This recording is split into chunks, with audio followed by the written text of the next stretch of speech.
Hallelujah hallelujah hallelujah. बोलो यीशु महाराज की जय, बोलो यीशु महाराज की जय, बोलो यीशु महाराज की जय। मैं प्रभु यीशु के नाम में आप सबका स्वागत करती हूँ। प्रभु यीशु के नाम में आप सबका स्वागत करती हूँ। प्रभु को धन्यवाद देती हूँ। प्रभु आज हमें 19वें दिन में प्रभु के भवन में लेकर आया आणि प्रभूला धन्यवाद देते की प्रभू आज 19व्या दिवशी पण प्रभूच्या मंदिरात घेऊन आला। और आज के वचन में प्रार्थना के लिए प्रभु कहता है, पहला तीमुथी अध्याय 2 में लिखा है। आणि आजच्या वचनामध्ये प्रभू प्रार्थनेसाठी वचन देतो। पहिले तीमुथीला पत्र अध्याय 2 मध्ये लिहिलेलं आहे। उसका 1 से पढ़ेंगे, 1 से 2 3 तक। आणि त्याचं 1 पासून 3 पर्यंत आपण वाचू। फर्स्ट तीमुथी पहिले तीमुथीला चैप्टर 2 अध्याय 2 वर्स 1 to 3। त्याचं वचन 1 ते 3 पर्यंत। सार्वजनिक उपासनेबाबत सूचना। तर सर्वात प्रथम हा बोध मी करतो की सर्व माणसांसाठी विनंत्या, प्रार्थना, रथबदल्या व उपवासस्तुती करावी। प्रभु का इच्छा क्या है कि हम जो सार्वजनिक रीति से मिलते हैं, कॉमनली मिलते हैं, उसके लिए कुछ निर्देश बताए गए। तो सबसे पहला जो इम्पोर्टेंट निर्देश जो बताया है फर्स्ट तीमुथी चैप्टर 2 वर्स 1 से 3 तक। पहला तीमुथी अध्याय 2 उसका 1 से 3 तक। तो हम सार्वजनिक रीति से मिलने के लिए कुछ नियम बताए, खास पौलुस ने यहाँ बताया। तो क्या बोला है? प्रेयर करने के लिए बोला है। किसके लिए? सब इंसानों के। फिर दूसरा वचन, राजन करता व सर्व वरिष्ठ अधिकारी करता करावी। हाँ, अब सब इंसानों के साथ साथ राजाओं के लिए भी प्रार्थना करने के लिए बोला है, सब ऊंचे पद वालों के लिए भी प्रार्थना करने के लिए बोला है। क्यों? क्योंकि सार्वजनिक रीति से अगर हमें मिलना है, हमें इकट्ठा होना है, तो क्या करना चाहिए? हमें सुभक्ति के साथ आराधना करनी चाहिए। अच्छी रीति से कोई डिस्टर्बेंस नहीं होना चाहिए। तो हम राजाओं के लिए और ऊंचे पद वाले के लिए प्रार्थना करना चाहिए। आगे लिखा है, यासाठी की पूर्ण सुभक्तीने व गंभीरपणाने आपण शांतीचे व स्वस्थपणाचे असे आयुष्य प्रबोध करावे। हाँ, तो प्रभु चाहता है कि हम क्या करें? गंभीरता से अपना जीवन बिता सके, हमें कोई डिस्टर्बेंस नहीं करे, हमें कोई रोक टोक नहीं करे, हम पर कोई दबाव नहीं आए। इसलिए प्रभु की इच्छा क्या है? हम मसीह लोग जब जब इकट्ठे होते हैं तब प्रेयर करना चाहिए। तो जब हम इकट्ठे होते हैं तो इकट्ठा होना छोड़ना नहीं है। म्हणजे आपण एकत्रित होतो तर आपण एकत्रित होणं सोडणं बाइबल में लिखा है, नाही। यीशु मसीह ने कहा, मैं आने तक तुम इकट्ठे होते रहो। आणि बायबलमध्ये प्रभू येशू म्हणतो की मी येईपर्यंत तुम्ही एकत्रित होत राहा। शैतान तो चाहेगा हम इकट्ठे ना हो। आणि शैतानची इच्छा की आपण एकत्रित होऊ नये। इसीलिए हिब्रू के 10वें अध्याय में लिखा है, जब जब तुम्हें संसार में कुछ जो साइंस, जो चिन्ह प्रभु ने बताए वो होते हुए दिखाई देगा तो ज्यादा इकट्ठे होना। आणि इब्री लोकांसपत्रात 10 मध्ये लिहिलेलं आहे की जगामध्ये जे प्रभूने सांगितले चिन्ह ज्यावेळेस पूर्ण होतात तुम्हाला तिथे एकत्रित होणं नका सोडून। हाँ, तो इसलिए ज्यादा इकट्ठा होना, ज्यादा प्रेयर करना। आणि म्हणून जास्त एकत्रित व्हा आणि जास्त प्रार्थना करा। इसीलिए शैतान क्या करेगा? हम इकट्ठे ना हो इसलिए वो प्लानिंग रचेगा। आणि आपण एकत्रित होऊ नये म्हणून तो काय करून योजना बनवेल। तो शैतान हमेशा मसीहों के लिए, परमेश्वर के राज्य के लिए योजना बनाता है। तर शैतान नेहमी ख्रिस्ती लोकांसाठी आणि देवाच्या राज्याच्या विरुद्ध योजना बनवत असतो। तो मसीह के लोगों का काम क्या है? तर ख्रिस्ती लोकांचं काम काय हम आहे? जो उसके सोल्जर्स है, आणि आपण जे त्याचे सैनिक आहोत हम सैनिकों का काम क्या है? आणि सैनिकांचं काम काय आहे? प्रार्थना करना। प्रार्थना करणं। तो जो प्रार्थना करता है वो ओरिजिनल सैनिक होता है, आणि जो प्रार्थना करतो तो खरोखरचा सैनिक असतो। और जो प्रार्थना नहीं करता वो सिर्फ चर्च में आता है, मसीह का नाम का है, कहलाता है, लेकिन वो सैनिक नहीं। आणि जो प्रार्थना करत नाही फक्त मंडळीमध्ये येतो, ख्रिस्ताचं म्हटलं जातं पण तो सैनिक नाहीये। प्रियो, जब हमारे या कोई भी देशों में देखो, जब सैनिक की भर्ती की जाती है तो उसको ट्रेनिंग दिया जाता है। आणि प्रियांनो बघा, आपल्या देशामध्ये किंवा कुठल्याही देशामध्ये ज्यावेळेस सैनिक सैन्यामध्ये भरती केल्या जातात त्यावेळेस त्यांना प्रशिक्षण दिलं जातं। तो उस ट्रेनिंग के बाद उन्हें क्या किया जाता है? युद्ध के लिए भेजा जाता है। आणि ते प्रशिक्षण दिल्याच्या नंतर त्यांना युद्धावर पाठवलं जातं। तो आज हम मसीह लोगों को जब प्रभु यीशु अपने राज्य में लेता है, आणि आपल्या ख्रिस्ती लोकांना ज्यावेळेस प्रभू श्रीच्या राज्यात तो घेतो मसीह के राज्य में जब लोग आते हैं, आणि ख्रिस्ताच्या राज्यामध्ये ज्यावेळेस लोक उन्हें येतात प्रशिक्षण दिया जाता है प्रभु के वचन के द्वारा कि उन्हें प्रेयर करना चाहिए, कैसे प्रेयर करना चाहिए, कैसे चर्च में आना चाहिए, कैसे फास्टिंग करना चाहिए, कैसे उपवास करना चाहिए, कैसे दान दशम देना चाहिए, कैसे क्षमा करना चाहिए। ये सारा ट्रेनिंग दिया जाता है। आणि प्रभूच्या राज्यामध्ये त्यांना सगळ्या गोष्टीचं प्रशिक्षण दिलं जातं की कशी प्रार्थना केली पाहिजे, कसं उपवास केला पाहिजे, कसं क्षमा केलं पाहिजे, कसं लोकांमध्ये प्रेम केलं पाहिजे, सगळ्या गोष्टींचं प्रशिक्षण त्यांना दिलं जातं। तो ये जो मिलिट्री ट्रेनिंग होती है ये कितने साल की होती है? आणि ही जी मिलिटरीची ट्रेनिंग असते किती वर्षाची असते? 6 महीने। कितने महीने की, कितने साल की देती है? कितना? 3.5 साल। आपको मालूम है प्रभु के दास बनने के लिए उसको भी कितना साल लगता है? इसलिए जब एलिया को कहा गया, एलिया डर के मारे छुप गया, पहाड़ पर जाकर छुप गया। एलिया ज्यावेळेस घाबरून डोंगरावर जाऊन लपून बसलेला है ना, तो वहाँ उसको जगह नहीं था, वहाँ नहीं उसको जाना चाहिए था। तिथं त्याला जायचं होतं। उसका वो जगह नहीं था, त्याचं ते ठिकाण होतं. इसलिए परमेश्वर ने उससे पूछा कि तू यहाँ क्या कर रहा है, आणि म्हणून देवाने त्याला विचारलं की एलिया तू इथं काय करते? तेरा काम इधर नहीं है. तुझं काम इथं नाही. तो उसका काम कहाँ था? त्याचं काम कुठे होतं? वही इस्राइल देश में, आणि इस्रायल देशात जहाँ वो इजबेल देती है, वहाँ जहाँ उसकी वो वहाँ बाइबल कॉलेज यानी नबियों का क्लास लेता था, जहाँ उसका रहने का ठिकाण था, वहाँ पर उसका जगह था. आणि ज्या ठिकाणी इस्रायल राहायचे इस्रायल देशामध्ये आणि तो एलिया संदेशाची सभा घ्यायचा ते ठिकाण त्याचं होतं. जहाँ आराधना होती थी वहाँ उसका जगह था. आणि तिथं आराधना व्हायची त्याचं लेकिन वो डर के मारे कहाँ गया था? परंतु तो घाबरून पहाड़ के अंदर डोंगरावर छुपने के लिए. लपण्यासाठी. परमेश्वर ने क्या किया? उसको वापस भेज दिया. आणि देवाने काय त्याला पुन्हा खाली पाडू उसने कहा जा, त्याला म्हटलं जा क्या करना? काय कर. राजा को अभिषेक करना, येहू राजा को अभिषेक करना, आणि येहूला जाऊन राजा म्हणून अभिषेक तेरे कर. जगह पर एलिशा को करना. आणि तुझ्या ठिकाणी एलिशाला संदेशा तो एलिशा तुरंत राजा ये बन गया कि भविष्यवक्ता बन गया. आणि एलिशा लगेच संदेशा वो बनला. तो किसान था, आणि तो शेतकरी होता. लेकिन जब उसे अभिषेक किया, पण तुझ्या वेळेस त्याला अभिषेक केला. अपने माता पिता का विदा करने के लिए, लोगों को विदा करने के लिए उसने पहुनाई रखी, मतलब मेजवानी रखी, खाना पीना खिला के वो एलिशा के पीछे निकल गया. आणि आपल्या आई वडिलांचा नातेवाईकाचा निरोप घेण्यासाठी त्याने मेजवानी ठेवली. म्हणजे लोकांना अन्न वगैरे चारला आणि तो एलियाच्या मागे निघून गेला. हाँ एलिया के पीछे गया. एलिया बोलिए एलिशा के, अच्छा एलिया के पीछे गया. आणि तो एलियाच्या मागे गेला. हाँ, तो उसके पीछे जाने के बाद त्याच्या मागे गेल्याच्या नंतर वो तुरंत नहीं बना प्रभु का दास. तो लगेच परमेश्वर 3-4 साल लगे उसको. आणि 3-4 वर्ष लागली त्याला. और यही एलिया कितना जान छुप गया था प्रभु के पास जाने के लिए. वो कितना साल जिया? अपने नबियों का जहाँ क्लास चलता था वहाँ पर 3-4 साल जिया. आणि हा जो एलिया परमेश्वराकडे जाण्यासाठी लपून बसला होता डोंगरावरती, तो परमेश्वर ज्याला खाली पाठवल्यानंतर 3-4 वर्ष तिथे तो संदेशाची सभा घ्यायचा तिथे तो जगला.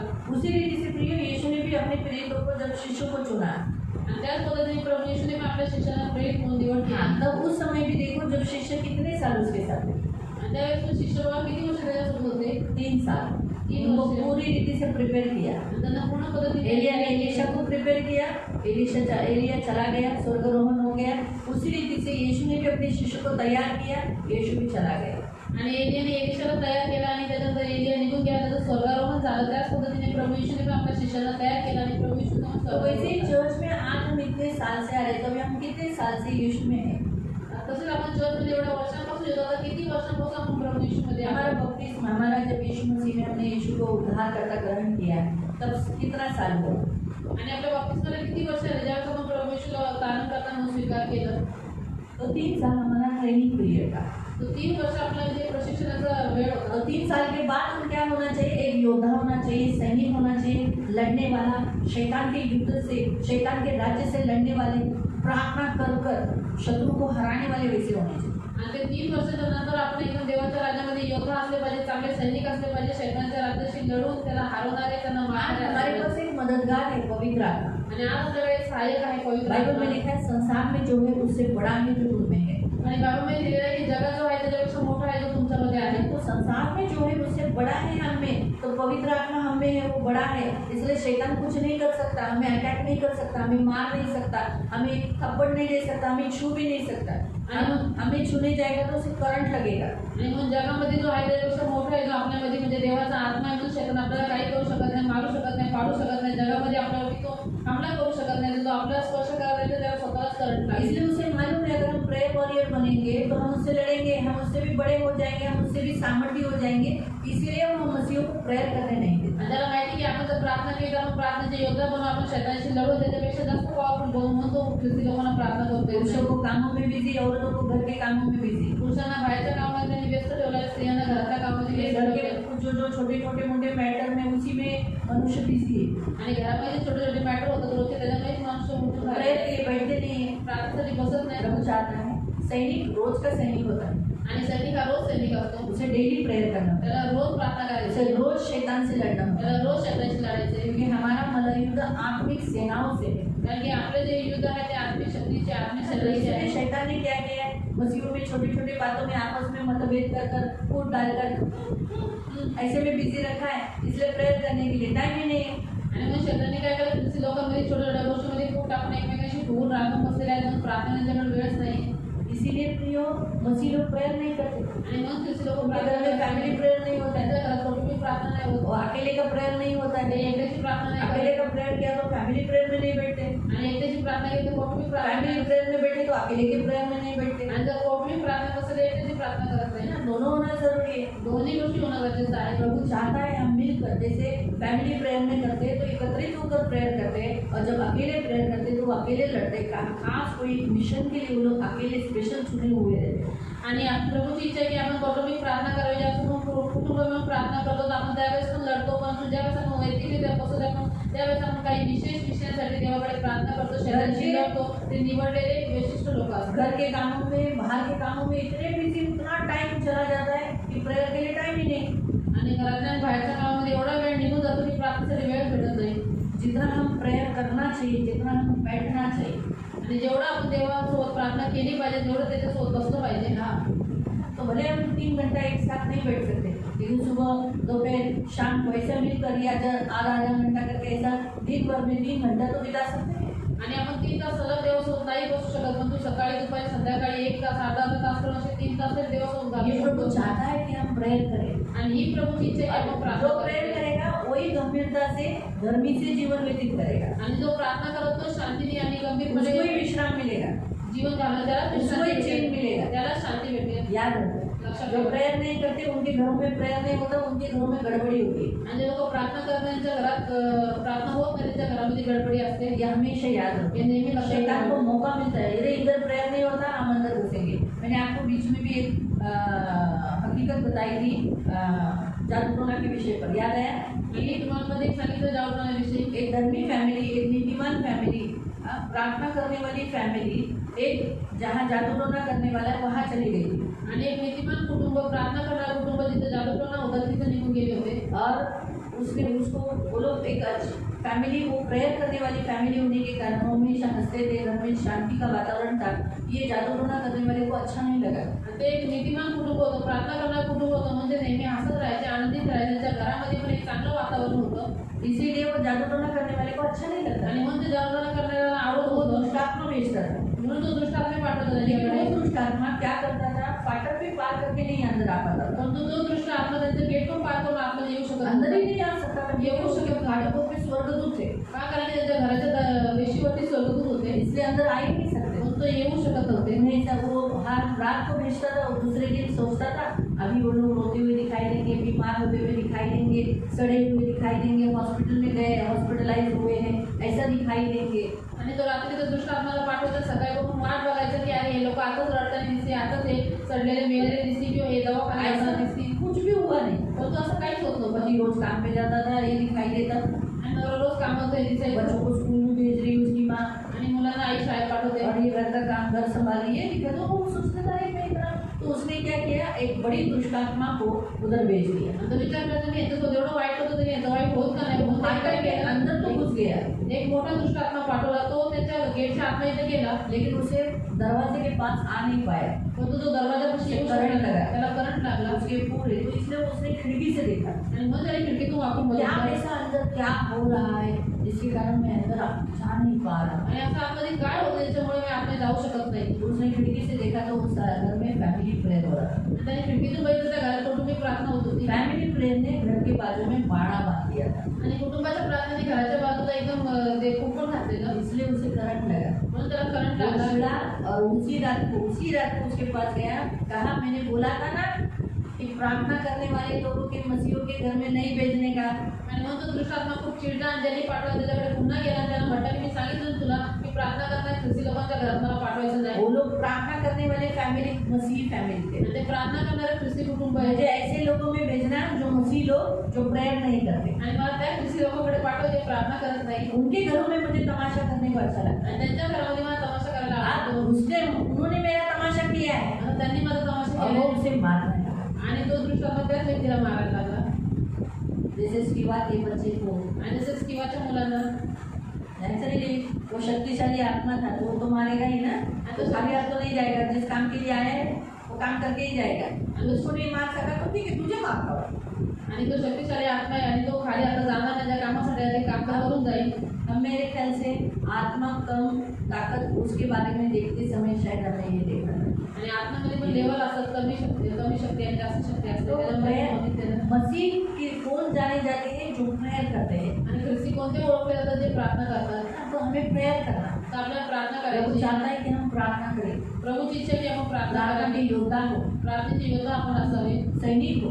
आपण सैनिक असावे. आप सैनिक रहोगे तो आप भी बचोगे, आपके पूरे कुटुंब को बचा पाओगे, आणि तुम्ही जर सैनिक असाल तर तुम्ही स्वतः पण वाचाल आणि तुमच्या पूर्ण आपके कुटुंबाला चर्च को वाचवाल. बचा पाओगे। तुमच्या मंडळीला वाचवाल. अगर आप प्रेयर ही नहीं करोगे तो फिर कैसे होगा? आणि तुम्ही जर प्रार्थनाच नाही केली तर कसं होईल? तो इसलिए प्रेयर वॉरियर हो, और इसीलिए याद रखो शैतान के युक्तियों से अनजान मत रहो। बाइबल बताता है शैतान की युक्तियों से अनजान मत रहो। आणि म्हणून प्रार्थनेचे योद्धा बना, त्याच्या डावपेचांपासून तुम्ही अंजान असू नका असं बायबल आपल्याला सांगतो. तो उसकी युक्तियाँ कौन सी है? आता त्याची युक्त्या कोणत्या आहेत? हमें कामों में बिजी रखना, आपल्या कामामध्ये व्यस्त पैसों ठेवणं, के पीछे भागना, पैशांच्या मागे पळवणं, प्रार्थना न करना, प्रार्थना न करणं आपस में लड़ाई करना, आणि आपापसामध्ये भांडण दोष करणं, निकालते रहना, फक्त एकमेकाचे दोष काढत गलतियाँ राहणं, निकालना, फक्त चुका काढणं. यही उसी में हमको बिजी रख रहा आणि है। याच्यामध्ये शैताने आपल्याला व्यस्त ठेवलंय. इसी या गोष्टी चर्च में नहीं जाओ, चर्चमध्ये जाऊ नका. महीने में प्रभु भोजन लेता है उस दिन जाओ, आणि फक्त महिन्यामध्ये ज्या दिवशी मेल असतं त्या दिवशी जा. हर महीने में जाने की कोई जरूरत नहीं। प्रत्येक महिन्यात जायची काही गरज नाही. इस रीति से शैतान ने हर एक के बीमार है क्यों जाता है, घर में बैठ के भी यीशु यीशु कर सकता है। आणि मग शैतान लोकांच्या मनात टाकतो की तू आजारी आहेस, कशा चर्च जातो, घरात बसून पण तू येशू येशू करू तो शकतो. आप समझ सकते हो कि शैतान क्या करता है, ऐसी इन छोटी छोटी बातों में मसीहों को बिजी करके रखा है। आणि म्हणून तुम्ही समजू शकता की शैतान या छोट्या छोट्या गोष्टीमध्ये ख्रिस्ती लोकांना व्यस्त करून ठेवले. लोग बीमार हैं लोक आजारी आहेत, लेकिन बीमारी में तड़प रहे, अरे अरे प्रेयर करो ना, उसमें बेटर है सोए सोए प्रेयर करो, आणि एवढं करण्यापेक्षा ओरडण्यापेक्षा प्रार्थना करा. प्रभूला प्रभु को प्रार्थना करा, पुकारो, प्रभूला आवाज द्या. अपने लिए करो, दूसरों के लिए प्रेयर करो, जब तक चंगे नहीं होते तब तक प्रेयर करते रहो। आणि स्वतःसाठी करा, दुसऱ्यासाठी करा. जोपर्यंत तुम्हाला आरोग्य भेटत आहे तोपर्यंत प्रार्थना करा. लोग तड़पते रहेंगे लेकिन प्रेयर नहीं करेंगे, लोक असे आदर मान करतात राहतील पण तू प्रार्थना करा. चर्च में फोन लगाएंगे, चर्चमध्ये फोन लावतील तुम प्रेयर करो, हम लोग ऐसे ही चिल्लाते रहे। आणि तुम्ही प्रार्थना करा, आम्ही असं सोडत राहू. तो आज प्रभु हमसे कहता है प्रेयर करो, आज प्रभू आपल्या सांगतो की प्रार्थना बहुत करा. जरूरी है प्रियो प्रार्थना की, आणि प्रार्थना करणं फार गरजेचं आहे. बहुत जरूरी। प्रभु एक दिन आपको पूछेगा प्रार्थना किया, उन लोगों को पूछेगा जो प्रार्थना नहीं करते। पतरस प्रार्थना नहीं कर रहा था, सो रहा था, इसलिए पतरस और उसके शिष्यों को पूछा तुम मेरे साथ एक घड़ी क्यों नहीं जाए? आणि म्हणून प्रभू एक दिवशी नक्की विचारलं आपल्याला की तुम्ही प्रार्थना का नाही केली. त्या लोकांना विचारलं जे लोक प्रार्थना नाही करत. आणि पतरस आणि त्याचे जे सोबतचे लोक होते सगळे झोपले होते. मग प्रभूने शिष्यांना विचारले की तुम्ही माझ्यासोबत एक घडी पण प्रार्थना नाही करू शकली. एक भाई दान दशमांश नहीं मतलब दे रहा था, अचानक उसको किसी ने बहकावे में दशमांश देना छोड़ दिया। आणि एक भाऊ दान दशम देत होता पण तो अचानक म्हणजे त्याला भवन बोलायला आणि त्यानं सोडून दिलं. स्वप्न में देखा त्याने स्वप्नात पाहिलं प्रभु बड़े सिंहासन पर बैठा हुआ आणि है, मोठ्या सिंहासनावर प्रभू बसलेला आहे सीढ़ी है, आणि मोठी सीडी और आहे. वो उतर कर आया आणि तो उठून आला और हर एक को पूछता है दशम देता है? आणि प्रत्येकाला विचारतो तू दशम देतोस? किसी ने नहीं नहीं नहीं बोला, कुणी कुणी नाही नाही बोललं, किसी ने हाँ हाँ कहा, कुणी कुणी हा म्हटली. है ना, ऐसा कहा। असं बोला, लेकिन परंतु उसके पास आया, त्याच्याकडे आला. जिन्होंने नहीं डाला उनको बोला लेके जाओ, स्वर्गदूत उनको लेकर जा रहे थे। ज्यांनी नाही टाकलं त्यांना प्रभू म्हटलं घेऊन जा, स्वर्गदूत त्यांना घेऊन बोला जा. मैं डर गया था, आणि हा म्हटलं मी घाबरलेलो. मुझे मुझे लगा मुझे पूछेंगे प्रार्थना किया क्या, क्योंकि वो प्रेयर करता था। आणि त्याला वाटलं की मला विचारते की तू प्रार्थना केली का, कारण की तू प्रार्थना करायचा. तो पूछा तू दशमांश डालता है क्या? आणि त्याला पण विचारलं की तू दशमांश टाकतो का. तो उसने बोला मैं पहले डालता था अभी नहीं डालता, तो म्हटला पहिले टाकायचं पण तू आता टाकत नाही. ऐसा नहीं करना। आणि प्रभू म्हटलं असं करू नकोस. है ना? तो हम हर एक को एक दिन न्याय के सामने जाएंगे तो प्रभु पूछेगा प्रार्थना किया, आणि प्रार्थना क्यों नहीं किया? आणि प्रत्येक जण आपण जे न्यायाच्या समोर जाऊ तो देव नक्की विचारेल की तू प्रार्थना केली का नाही केलीस. तो इसलिए प्रियो प्रेयर करो, आणि म्हणून स्त्रियांना प्रार्थना करत राहा. ज्यादा प्रार्थना का जीवन रखो, आणि जास्त प्रार्थनेचं जीवन ठेवा. प्रेयर वॉरियर बनो, प्रार्थनेचे योद्धा बना. क्योंकि अभी हम अंतिम दिन में जी रहे हैं। का, कारण की आपण आता शेवटच्या काळात प्रेयर ही है जो आपको जिंदा रखे, आणि प्रार्थनाच आहे जी फक्त तुम्हाला जिवंत ठेवेल. प्रार्थना ही है जो आपको बचाएगी। आणि फक्त प्रार्थनाच आहे जी मैं तुम्हाला आपको बताती हूँ अगर आप प्रेयर नहीं करोगे तो याद रखो पवित्र आत्मा आपको बिल्कुल नहीं उठाएगा। आणि मी तुम्हाला सांगते की जर तुम्ही प्रार्थना नाही केली तर लक्षात ठेवा पवित्र आपको आत्मा क्या तुम्हाला लगता माझी व है तुमची आज उचलेल. चर्च में बहुत सारे लोग प्रेयर नहीं करते, उनको पवित्र आत्मा उठाएगा? आणि तुम्हाला काय वाटतं आज मंडळीमध्ये खूप सारे असे लोक जे प्रार्थना करत नाही, त्यांना पवित्र आत्मा उचलेल.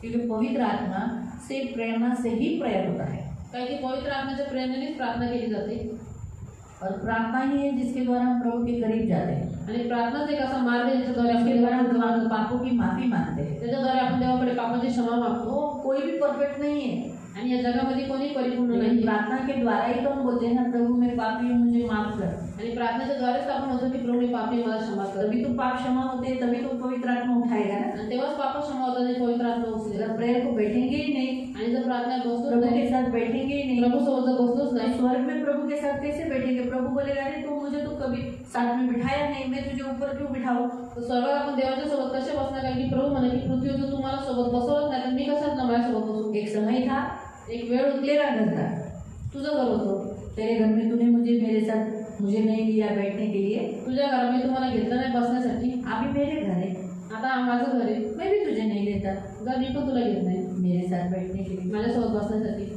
जो तुम बोया जे तुम्ही पेरले वही मिलेगा, तेच तुम्हाला भेटेल, इसलिए प्रेयर करो। म्हणून प्रार्थना करा।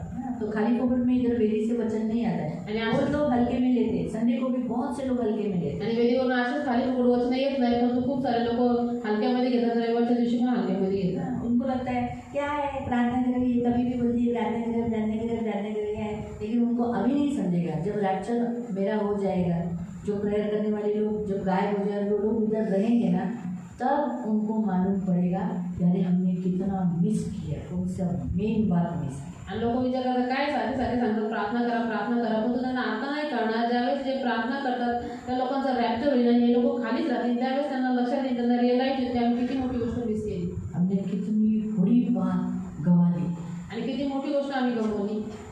जो प्रार्थना करने वाले तो चले जाएंगे, प्रार्थना करणारे लोक तर रॅप्चर होते, निघून जातील, और फिर आणि मग दो लोग नीचे रहेंगे, जे खाली खाली से जाना पड़ेगा ना। त्यांना महाक्लेशातून जावं लागेल। ऐसा मत सोचो इतना बड़ा चर्च है, इतनी बड़ी भीड़ है, सब जाएंगे। अंकुर का इतना बड़ा भीड़ दिखाई देता है, आपको क्या लगता है सब चले जाएंगे? नहीं, उसमें से तो आधे से भी ज़्यादा सिर्फ चंगे के होने के लिए आए हैं, वो प्रभु को प्यार करते बोल के नहीं आए। आणि तुम्हाला काय वाटतं एवढं मोठं चर्च, एवढी मोठी गर्दी, सगळे निघून जातील इथपर्यंत की अंकुरला बाबाजीच्या इथं पण एवढी मोठी गर्दी की सगळे जातील ना, ऐकून जातील। खूप सारी अशी लोक आहेत, 8पेक्षा जास्त मंडळी जी फक्त आरोग्य प्राप्त करण्यासाठी चंगे होने के लिए आते हैं। ते आरोग्य प्राप्त मैंने भी करण्यासाठी प्रभु को बोला था, प्रभु चंगे ऐसा हमारे यहाँ पर भी ऐसे दिखने दे, चंगाई का दान दिखने दे।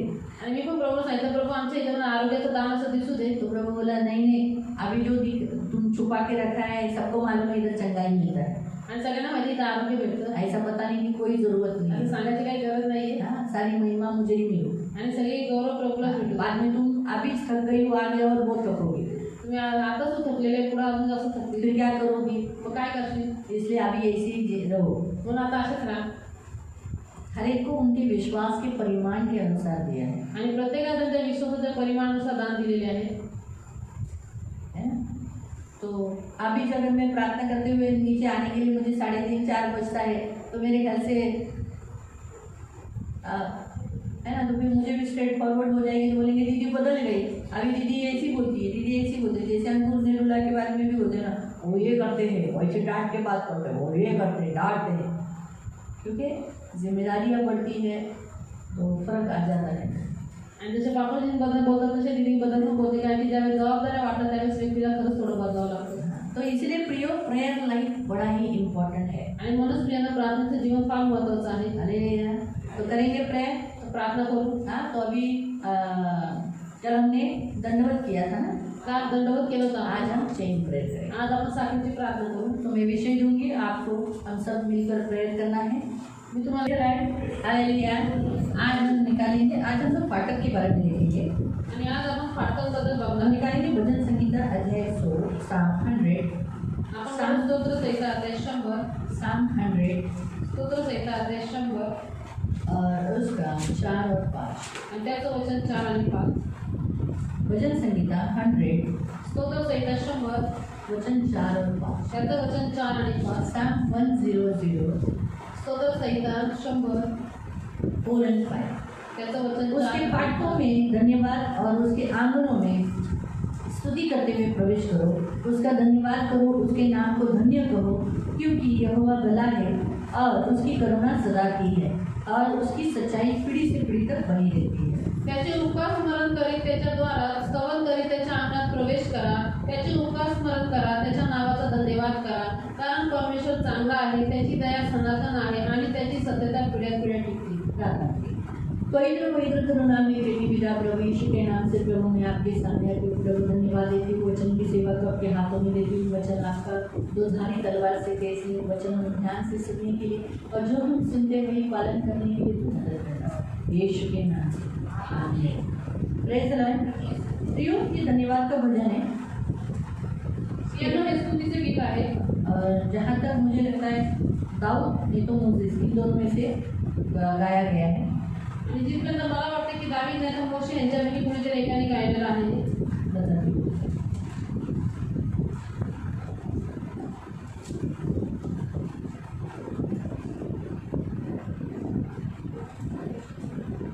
मोसेस ने लिखा है क्योंकि तब से मोसेस का ही हम पढ़ रहे, बाद में 101 में दाऊद का भजन चालू हुआ है।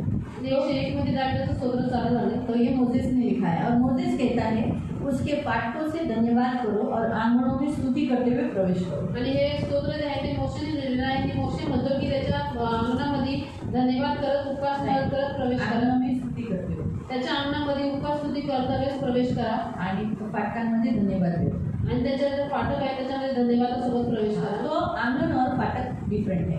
अंगण आणि फाटक वेगवेगळे आहेत. फाटक यानी हमारी भाषा में गेट, हमको फाटक नहीं समझता लेकिन हमको गेट समझता है आणि फाटक म्हणजे आपल्या भाषेमध्ये गेट, कारण की आपल्याला फाटक समजत नाही, गेट समजते. क्योंकि अभी हमारे बहुत भाषाओं में इंग्लिश शब्द बहुत सारे मिक्स हो गए आणि आपल्या भाषेमध्ये खूप सारे इंग्लिश शब्द आलेले आहेत. तो इसीलिए गेट बोलेगा तो बोलेगा अंदर गेट जवळ बैठ, फिर हम लोग बराबर गेट के पास खड़े। आणि गेट बोलत अगर हम बोले कि फाटक के पास जा तो कहाँ जाएंगे? रेलवे के फाटक के ऊपर। आणि आपण म्हटलं की फाटकांजवळ जातो, रेल्वे फाटकांजवळ लोक जातात. तो गेट वो भी देखेगा तो गेट ही है, वो भी उसको भी गेट ही बोलते हैं, वो भी गेट। हर एक वस्तु को गेट है। गेट का मतलब क्या है? कहाँ से एंट्री करने का स्थान और वहाँ से बाहर जाने का स्थान। प्रत्येक गोष्टीला गेट आहे. तर गेट म्हणजे की तिथून बाहेर जाण्याचं ठिकाण आहे, तिथून आत येण्याचं ठिकाण. तो अभी अगर हम देखेंगे तो गेट का मीनिंग है उद्धार। तर आपण जर बघितलं तर फाटकाचा अर्थ आहे तारण, आत्मिक रीति आत्मिक रीतीने परमेश्वर के निकट जाने के लिए चुना हुआ रास्ता। आणि देवाच्या जवळ जाण्यासाठी निवडलेला रस्ता. तो जैसे हर घर को या शहर को गेट होता है। पहले काल में जब कोई शहर होता था तो उसको गेट लगाया जाता था, शहरपना होती थी और गेट होता था, उसी गेट से लोग अंदर आते थे, उसी गेट से लोग बाहर जाते थे। आणि पहिल्या काळामध्ये शहराला एक भिंत असायची, त्या भिंतीला गेट असायचं आणि लोक त्याच्यातून आतमध्ये जायचे आणि बाहेर यायचे. तो इसीलिए वो गेट होना बहुत ज़रूरी होता था। तो जो पहचान वाले होते थे उन्हें वो लेते थे, जिनका पहचान नहीं था उन्हें नहीं लेते थे। आणि म्हणून एक गेट असणं फार गरजेचं होतं. ज्यांची ओळख असायची त्याला ते आतमध्ये घ्यायचे, ज्यांना ओळखत नव्हतं त्यांना घेत तो नव्हते. गेट सुरक्षिता को दर्शाता है, तर जे गेट आहे ते सुरक्षित न्याय को दर्शाता है, न्यायाला दर्शवतं, ज्ञान के काम करने का जगह को दर्शाता है, आणि ज्ञानाची कामं करण्याच्या ठिकाणाला दर्शवतं. शत्रु के अंदर आने से रोका जाता है गेट के द्वारा। आणि गेटच्या द्वारे शत्रू आतमध्ये येण्यासाठी थांबवला जातो. तो ये गेट एक संधि है, एक अपॉर्चुनिटी है। आणि हे जे गेट आहे ही एक संधी आहे. परमेश्वर ने हम मनुष्य को दिया है। देवानी मनुष्याला दिलेली आहे. जब तक गेट खुला है जोपर्यंत गेट उघडा आहे तब तक मनुष्य उसके पास उस गेट के द्वारा आ सकते हैं। तोपर्यंत मनुष्य ते गेटच्या द्वारे त्याच्याकडे येऊ लेकिन शकतो. एक बार गेट बंद हुआ परंतु एकदा का गेट बंद तो झालं कोई अंदर आ नहीं सकता। तर कोणीच आतमध्ये येऊ शकत. कभी कभी देखो कोई लोग हमें फोन करके पूछते हैं कि हम शाम को आने वाले हैं, आप हो ना घर में? तो मैं बोला हाँ मैं हूँ, लेकिन 7 के बाद नहीं आना क्योंकि 7 बजे गेट बंद होता है। आणि कधी कधी लोक मला फोन करून विचारतात की तुम्ही घरात आहात ना? तर आम्ही म्हणतो की आम्ही घरात आहे, पण 7च्या नंतर येऊ नका कारण की 7 वाजता गेट बंद तो होतो. कुछ लोग बोले हम 8 बज जाएंगे, तो मैंने बताओ क्योंकि हम 7:30 बजे प्रेयर में बैठते तो मुझे प्रेयर में से उठना पड़ेगा, तो इसीलिए मेरी प्रेयर छोड़कर मैं आपको समय नहीं दे सकती क्योंकि वो हमारा फैमिली प्रेयर का समय है 7:30 से 9 बजे तक।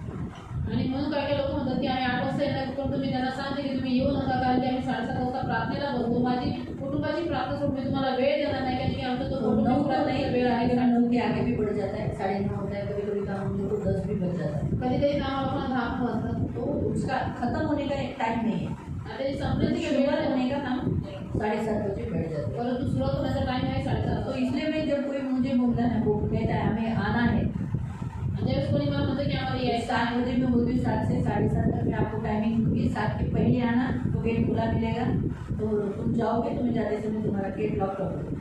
आणि तुम्ही त्यांना सांगते की 7:30 पहिले या का की आमचं गेट उघडं भेटत, तुम्ही जाताच मी गेट लॉक है ना? तो गेट जब बंद होता है तो कोई अंदर नहीं आता। आणि म्हणून गेट ज्यावेळेस बंद असतं कोणी आतमध्ये येत सुबह हम नाही. गेट खोलते हैं, आप सब लोग आ जाते हो, सकाळी मी गेट उघडतो, तुम्ही सगळे लोक येतात. सही। जब आप गेट खुला रहता है, आप आते हो तो हम आपको डांटते, कहाँ आया? क्यों आए? लेकिन गेट बंद होने के बाद अगर आप कूद के ऊपर आए तो हम क्या करेंगे? डांटेंगे, कसा आला? क्यों आए? ऐसे कूद के क्यों आए? नहीं आने का था ऐसा कूद के, ये इलीगल है, ये गलत है ना? बोले आप पहचान वाले हो नहीं हो तो भी मुझे डांटना पड़ता है। तो गेट खुला है, तो परमेश्वर ने भी आज मनुष्य के लिए गेट खोला है, उन्हें अपॉर्चुनिटी यानी संधि दिया है, मौका दिया है, आप वो परमेश्वर के पास आ सकते हैं। आणि म्हणून उघडलेलं गेट ही मनुष्यासाठी एक देवाने संधी दिली आहे. उघडून ठेवलेलं गेट ही त्यांना चांगली संधी आहे की त्याच्याद्वारे लोक मनुष्य देवाकडे येऊ शकतात. तो गेट सीमा को दर्शाता है कि इतना भाग हमारा है, ये परमेश्वर का है, इन लोगों का है करके ये सीमा को दर्शाता है। आणि गेट एक मर्यादेला दर्शवतो, म्हणजे सीमेला दर्शवतो की एवढा भाग हा आमच्या किंवा देवाचा उसके आहे. अंदर किसको लेना किसको नहीं लेना ये अधिकार को दर्शाता है। आणि त्याच्या आतमध्ये कोणाला घेणं कोणाला न घेणं हे अधिकाराला दर्शवतो. गेट निर्णय को दर्शाता है। गेट हे निर्णयाला दर्शवतो. जब तक गेट खुला है तब तक लोग निर्णय लेंगे, प्रभु के पास आएंगे, ठीक है। अगर नहीं लिया, नहीं आएंगे, गेट बंद किया तो परमेश्वर अपना निर्णय लेता है, तुम अब कभी अंदर नहीं आओ। आणि जोपर्यंत गेट उघडा आहे तोपर्यंत मनुष्य निर्णय घ्यायचा आहे, प्रभूकडे यायचंय. पण तू जेव्हा गेट बंद केला आहे याचा अर्थ हा आहे की देवाने स्वतःचा निर्णय घेतलेला आहे की आता तुम्ही माझ्याकडे येऊ नका. गेट के द्वारा परमेश्वर लोगों को आमंत्रण देता है, निमंत्रण देता है, आओ मेरे पास आओ। आणि गेटच्या द्वारे देव मनुष्यांना निमंत्रण देतो, आमंत्रण देतो की तुम्ही माझ्याकडे या. तो वैसे ही देखो हर एक घर को गेट होता है, जैसे हमारे भी सियोन को गेट है, तो वहाँ पर गेट बताया गया है कि वहीं से एंट्री करना है। तुम्हें अगर अंदर आना है तो वहीं से आना है। यहाँ वहाँ से कूद कर आने वाले लोग चोर लुटारू डाकू होते हैं, और जो गेट से आते हैं वो अच्छे सीधे हमसे मिलने आए हैं। आणि म्हणून आमच्या प्रत्येक घराला गेट असं सारखं सिंहला पण गेट आहे, त्याद्वारे हे सांगितलं जातं की तुम्हाला इथूनच यायचं आहे, प्रवेश करायचा आहे. का? कारण की हीच तुमच्यासाठी ठेवलेलं आहे. जे लोक बाजूने उडी मारून येतात ते लोक चोर लुटारू आणि डाकू असतात. जे गेटापासून येतात ते साधे आणि सरळ लोक असतात. परमेश्वर के घर को भी गेट है, देवाच्या घराला पण गेट आहे. यहाँ तक स्वर्ग में भी गेट है। आणि स्वर्गाला पण गेट आहे. स्वर्ग में 12 गेट है। आणि स्वर्गामध्ये 12 फाटक आहे. कितने गेट है? 12। वो भी किसके? ते मग कोणाचे? मोती के। मोती. किसके? मोती के। मोत्याचे रस्ता आहे. क्या है? रस्ता सोने का। सोन्याचा रस्ता आहे. ऐसा पढ़ सकते हैं, रेवलेशन 21 पढ़ सकते हैं। आणि रेवलेशन तुम्ही प्रकटीकरण आता 21 वाचू शकता. रेवलेशन प्रकटीकरण चैप्टर 21 आता 21 वर्स 21। आणि त्याचं वचन 21. 12 वेशी 12 मोत्यांच्या होत्या. हाँ, क्या लिखा है? 12 वेशी यानी 12 फाटक और 12 मोत्यांच्या होत्या. मोती के थे, है ना? तो क्या लिखा है वहाँ? 12 फाटक है, और वो भी किसके हैं? मोती के। यानी अभी जैसे हमने आपने सियोन का गेट देखा है ना, सिंहचा गेट बघितलाय. वो काय का है? कशाचा आहे तो? लोखंड का है, लोखंडाचा आहे. बराबर है। तो आप वो गेट खोलते हो तुम्ही तो गेट खोलता, और आप अंदर आते हो। मी आतमध्ये येतो. तो मोती आपने देखा है कैसा होता है? मोती तुम्ही बघितले कसे असतात? अभी किसी के पास है मोती? तो मोती तो देखा रहता है ना। मोती बघितले आहेत ना. तो 12 फाटक है, लेकिन वो किसके हैं? मोती के। आणि 12 वेशी आहेत पण त्या मोत्यांच्या आहेत. तो मोती कैसा रहता है? गोल रहता है, आणि मोती असं गोल असतं बराबर है, और इसमें गोल होता है। आणि मध्ये गोल असतं. तो फिर लोग इसी में से अंदर मोती में से जाकर अंदर एंट्री करते हैं। लोक अशा मोत्यांमधून जाऊन आतमध्ये प्रवेश करतात. आपको समझा? मोती कैसे होते हैं? वाइट कलर, एकदम चमकणारी, शुभ्र, है ना? वैसे आणि एकदम शुभ्र चमकणारे मोती असतात. तो मोती के ही क्यों? आणि मोत्यांचे स्वर्ग में मोती के पृथ्वी पर परमेश्वर के राज्य में देखेंगे तो पीतल के साथ तुलना की है, लोखंड के साथ तुलना किया है। आणि स्वर्गामध्ये तर मोत्यांचे फाटक आहेत, परंतु पृथ्वीवरती देवाच्या राज्यामध्ये बघितलं तर पितळ आणि लोखंडाच्या सोबत तुलना केलेली आहे. तो मोती इसलिए बोले गए हैं क्योंकि मोती से है ना, पर यीशु मसीह के दुख, मोती कब मिलते हैं? दुख का साइन है। मोती दर्द से गुजरने के बाद मोती निकलते हैं। आणि मोती हे दुःखाचं साईन आहे. दुःखातून त्रासातून गेल्याच्या नंतर मोती भेटतात. प्रभु यीशु ने बहुत दुख उठाकर, दर्द उठाकर उसने ये राज्य बनाया है। आणि प्रभू येशूने खूप दुःख आणि त्रास उचलून हे राज्य बनवलेलं आहे. इसीलिए प्रियो, मोती का मीनिंग है दर्द और दुख उठाकर वहाँ जो लोग दुख प्रभु के लिए दुख उठाकर, दर्द उठाकर आते हैं, वो उस गेट से प्रवेश करते हैं। आणि जे लोक दुःखातून त्रासातून देवाच्या राज्यामध्ये येतात ते या गेटातून प्रवेश करतात. प्रभु यीशु के दुख के बलिदान को प्रतीक है मोती। आणि प्रभू येशू ख्रिस्ताच्या दुःखाचं आणि बलिदानाचं प्रतीक आहे मोती. तो दूसरा, मोती मूल्यवान है, आणि दुसरा मुद्दा म्हणजे मोती हे खूप मूल्यवान आहे, बहुत कीमती है। आणि खूप किमती आहे. तो जो दुख उठाता है वो मूल्यवान होता है। आणि जो दुःख उचलतो देवाच्या राज्यासाठी तो खूप मूल्यवान असतो. यीशु मसीह ने हमारे लिए दुख उठाकर मोती को बनाया, तो वैसे ही वही लोग उस मोती से प्रवेश करेंगे जिन्होंने अपने प्रभु के लिए दुख उठाया, प्रतिदिन अपना क्रूस उठाकर यीशु के पीछे हो लिए, वो उस मोती में से गुजरेंगे, क्योंकि वो भी क्या है, अनमोल है, उनको भी कीमत है। इसलिए वो स्वर्ग का प्रवेश का द्वार जो बताया है, मोती का बताया गया आणि है। प्रभू येशू ख्रिस्ताने खूप दुःख उचलून आपल्याला विकत घेतलं, आपल्याला त्याने बनवलं आणि मोत्यांचं फाटक बनवलं. म्हणून जे देवाच्या राज्यासाठी दुःख उचलतात, परमेश्वर प्रेम करतात, तेच लोक यातून प्रवेश करतील, कारण की ते पण मोत्यांसाठी मूल्यवान आहे. सच्चा मोती, अनमोल मोती जो होता है, खरा मोती, वो सोने और चांदी से भी बहुत कीमती होता है। आणि जो खरा मोती असतो आणि जो अनमोल असतो तो सोने आणि चांदीपेक्षा खूप किमती हम आहे. लोग अभी 10 रुपया का, 20 रुपये का मोती का माला पहनकर हमें ऐसा लगता है हमने मोती का माला पहना, जबकि ओरिजिनल मोती जो होता है वो बड़े ही पानी में डीपली जाकर शिंपले में मिलता है, बहुत कीमती रहता है, वो लाखों का उसका प्राइस रहता है। आणि आपण असे 10 रुपयाचे मोती घेतो, त्याची माळ घालतो, आपल्याला आनंद झाले मोती घालते, परंतु जो खरोखरचा मोती असतो तो एकदम खोल समुद्रामध्ये, खोल शिंपल्यांमध्ये असतो आणि तो लाखोचा असतो, करोड़ों में जाता है, आणि तो करोडोला जातोय, उसका शाइन नहीं जाता। त्याची चमक कधीच जात नाही. और अगर आप वहाँ आगे बढ़ोगे तो जो ये परमेश्वर ने नया यरूशलेम बनाया, उसका जो रोड है वो रोड कैसा है, सोने का है। अभी हम लोग ने अक्सर कंक्रीट का, डांबर का रोड देखा है आणि मिट्टी का रोड देखा है। तुम्ही जर पुढे वाचलं तर प्रभू येशूने जे स्वर्गाचं राज्य बनवतील, जो रस्ता आहे तो सोन्याचा आहे, आणि आपण तर आतापर्यंत मातीचा आणि सिमेंट कॉन्क्रीट डांबरचा रस्ता प्रभु ने वहाँ सोने का रास्ता क्यों बनाया? इसलिए बनाया क्योंकि सोना एक पवित्रता को भी दर्शाता है, राजेशाही को भी दर्शाता है। तुमने मेरे लिए दुख उठाकर आज तुम राजेशाही के महल में आने के योग्य हो, इसीलिए हमें वो सोने के रास्ते पे चलने के लिए मौका मिलेगा। आणि सोनं हे पवित्रतेला दर्शवतं, शुद्धतेला दर्शवतं आणि श्रीमंतीला दर्शवतं. म्हणून प्रभू म्हणतो की तुम्ही माझ्या राज्यामध्ये जे दुःख उचलले, माझ्या राज्याचे चालले, म्हणून तुमच्यासाठी आज हा राजेशाही मार्ग और वहाँ ऐसा नहीं है कि वहाँ जो रास्ता है सोने का वो पारदर्शक है। पारदर्शक मतलब क्या? आर पार दिखता है, मतलब कोई छुपा हुआ नहीं। वहाँ पे हम लोग कैसे छुपा हुआ, मतलब पारदर्शक का मतलब कैसे बताओ? अभी जैसे ओढ़नी किसी पतली है, ट्रांसपेरेंट, आर पार देखते, कांच के समान, थैंक यू, कांच के समान, जैसे आर पार दिखता है। कांच के ग्लास में अगर आप जूस डालोगे तो आपको दिखाई देगा माजा है, कोको कोला है, पेप्सी है ना, और कौन सा स्प्राइट डाला है, ये आपको मालूम पड़ता है। क्यों? क्योंकि कांच से मालूम पड़ता है अंदर क्या है। तो वैसे ही परमेश्वर के राज्य में सब पारदर्शकता है, यानी कुछ भी छुपा हुआ नहीं है। वैसे हमें भी प्रियो अपने परमेश्वर के राज्य में कुछ छुपा के नहीं जीना है, कुछ भी बातें छुपाना नहीं, पाप नहीं छुपाना है, अपना लाइफ पारदर्शक रखना है। हम जैसे हैं वैसे हमें लोगों के सामने प्रकट करना है। हम वैसे दूसरे लोग, यहाँ बहुत सारे लोग क्या करते हैं, घर में अलग लाइफ जीते, यहाँ आकर दिखाते वो है ना, लेकिन घर में अलग ही लाइफ रहता है। ऐसा नहीं, पारदर्शकता का मतलब है, इवन बाइबल में लिखा है हमारा रिश्ता भी एक दूसरे के साथ पारदर्शकता होना चाहिए। मैं भी इसके साथ जो व्यवहार करूँगी तो छुपा हुआ नहीं होना चाहिए। इसके साथ मैं बात करते समय अंदर कुछ बाहर कुछ, वैसे नहीं।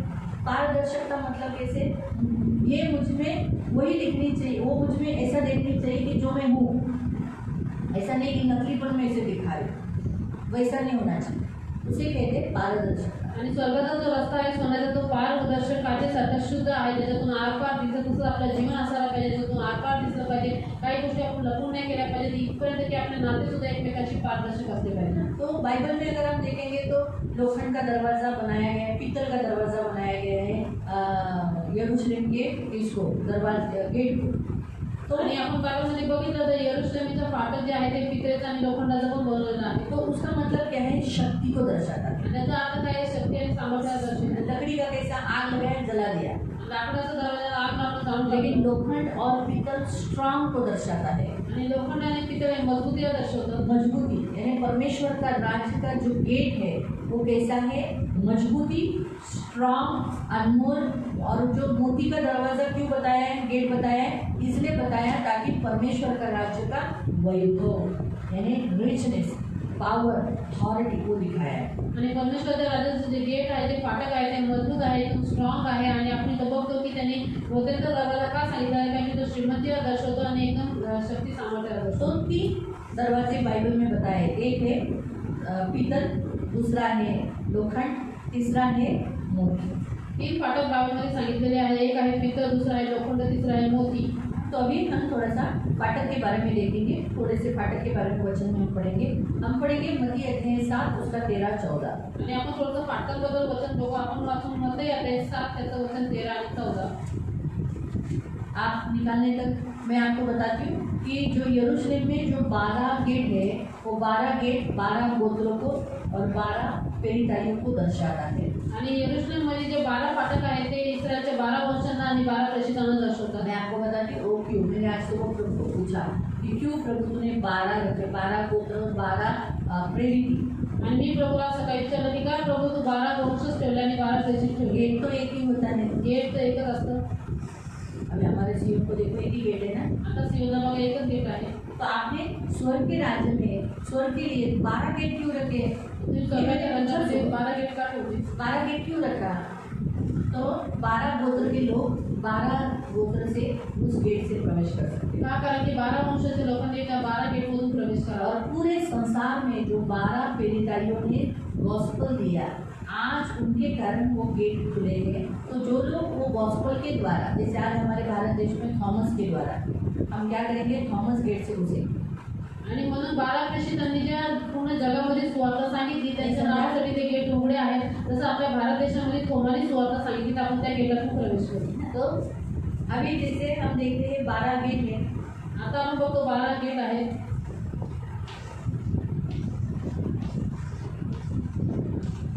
मोतियों का मोत्यांचे गेट. 10, 11, 12। ठीक है। अभी ये कौन है? पतरस, आता पेपर आहे. फिर यूहान, ये है थॉमस। तो हमारे भारत देश के लोग कौन से गेट से प्रवेश करेंगे? मालूम? भारत देशाचे लोक कुठल्या गेटातून प्रवेश क्योंकि करतात? थॉमस ने भारत देश में गॉस्पेल दिया। कारण की थोमाने भारत देशामध्ये सुवार्ता सांगितली. 2026 में 26 में उससे थोड़े से पहले, लेकिन दिया मतलब 2000 के आगे बीत चुका है। 2000 वर्षाची पूर्वी. तो जितने मसीह लोगों ने सुसमाचार सुनकर ग्रहण किया है वो इस गेट से भीतर से प्रवेश कर अंदर घुस जाएंगे। जेवढ्या ख्रिस्ती लोकांनी सुवार्ता ऐकून विश्वास ठेवलेला आहे त्या गेटमधून आतमध्ये प्रवेश तो केला. आपको समझ में आया? तो 12 गेट जो 12 प्रेरितों को दर्शाता है, जिन्होंने सारे संसार से लोगों को सुसमाचार के द्वारा वहाँ नए यरूशलेम में आने वाले हैं। आणि म्हणून 12 फाटक हे 12 प्रेषितांना दर्शवतात ज्यांनी संपूर्ण जगात सुवार्ता सांगितली आणि त्याच्याद्वारे संपूर्ण जगातले लोक इथं आतमध्ये प्रवेश करतील. हालेलुया।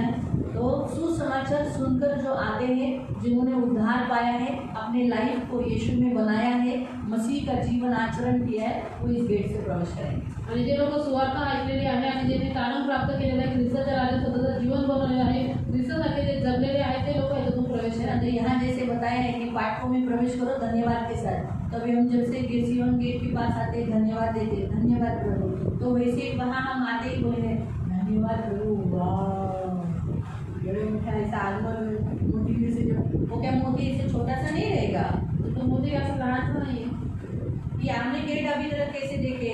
चौकोनी देखा है, आता मी आपण गेट फक्त चौकोनी बघितले. डिजाइन में नहीं देखा। विद्यालय बहुत गेट सारे लोग अलग अलग गेट बनाते थे। खूप सारे लोक वेगवेगळ्या प्रकारचे गेट परमेश्वर ने उसके राज्य के लिए, उसके घर के लिए, नए यरूशलेम के लिए मोती का गेट बना दिया गोल का। और हम ऐसा मुट्ठा ऐसा बड़ा भव्य मोती में से मोती में से चल के जाए। अशा मोठ्या भव्य मोतीमधून आपण जाऊ. और जैसा हमारा मोती से पैर नीचे जाएगा तो क्या रहेगा? असं निघालं. जसं मोठे म्हणून पाय खाली जातील त्याच्यानंतर सोन्याचा रोड असेल. हुआ तो इसीलिए 12 गेट इसलिए बनाए गए तो क्योंकि 12 प्रेरितों के नाम से. आणि म्हणून 12 फाटक यासाठी बनले 12 प्रेषितांचं नाव असतं. पढ़ो. 2 रस्ते अरुंद 2 फाटक यहाँ बताया गया है. अरुंद दरवाजाने आत जा. हाँ, क्या लिखा है? सके फाटक से प्रवेश करो, है ना. छोटे फाटक से जो कहाँ पहुँचाता है?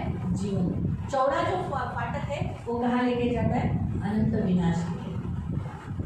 तो फाटक किसको बताया गया है? यीशु मसीह को. तर फाटक कोणाला सांगितलं दर्शवलेलं आहे? प्रभू तो यीशु जैसे ख्रिस्ताला. हमने दरवाजे के बारे में देखा जसं आपण दारांमध्ये तो दरवाजा कौन है? यीशु मसीह.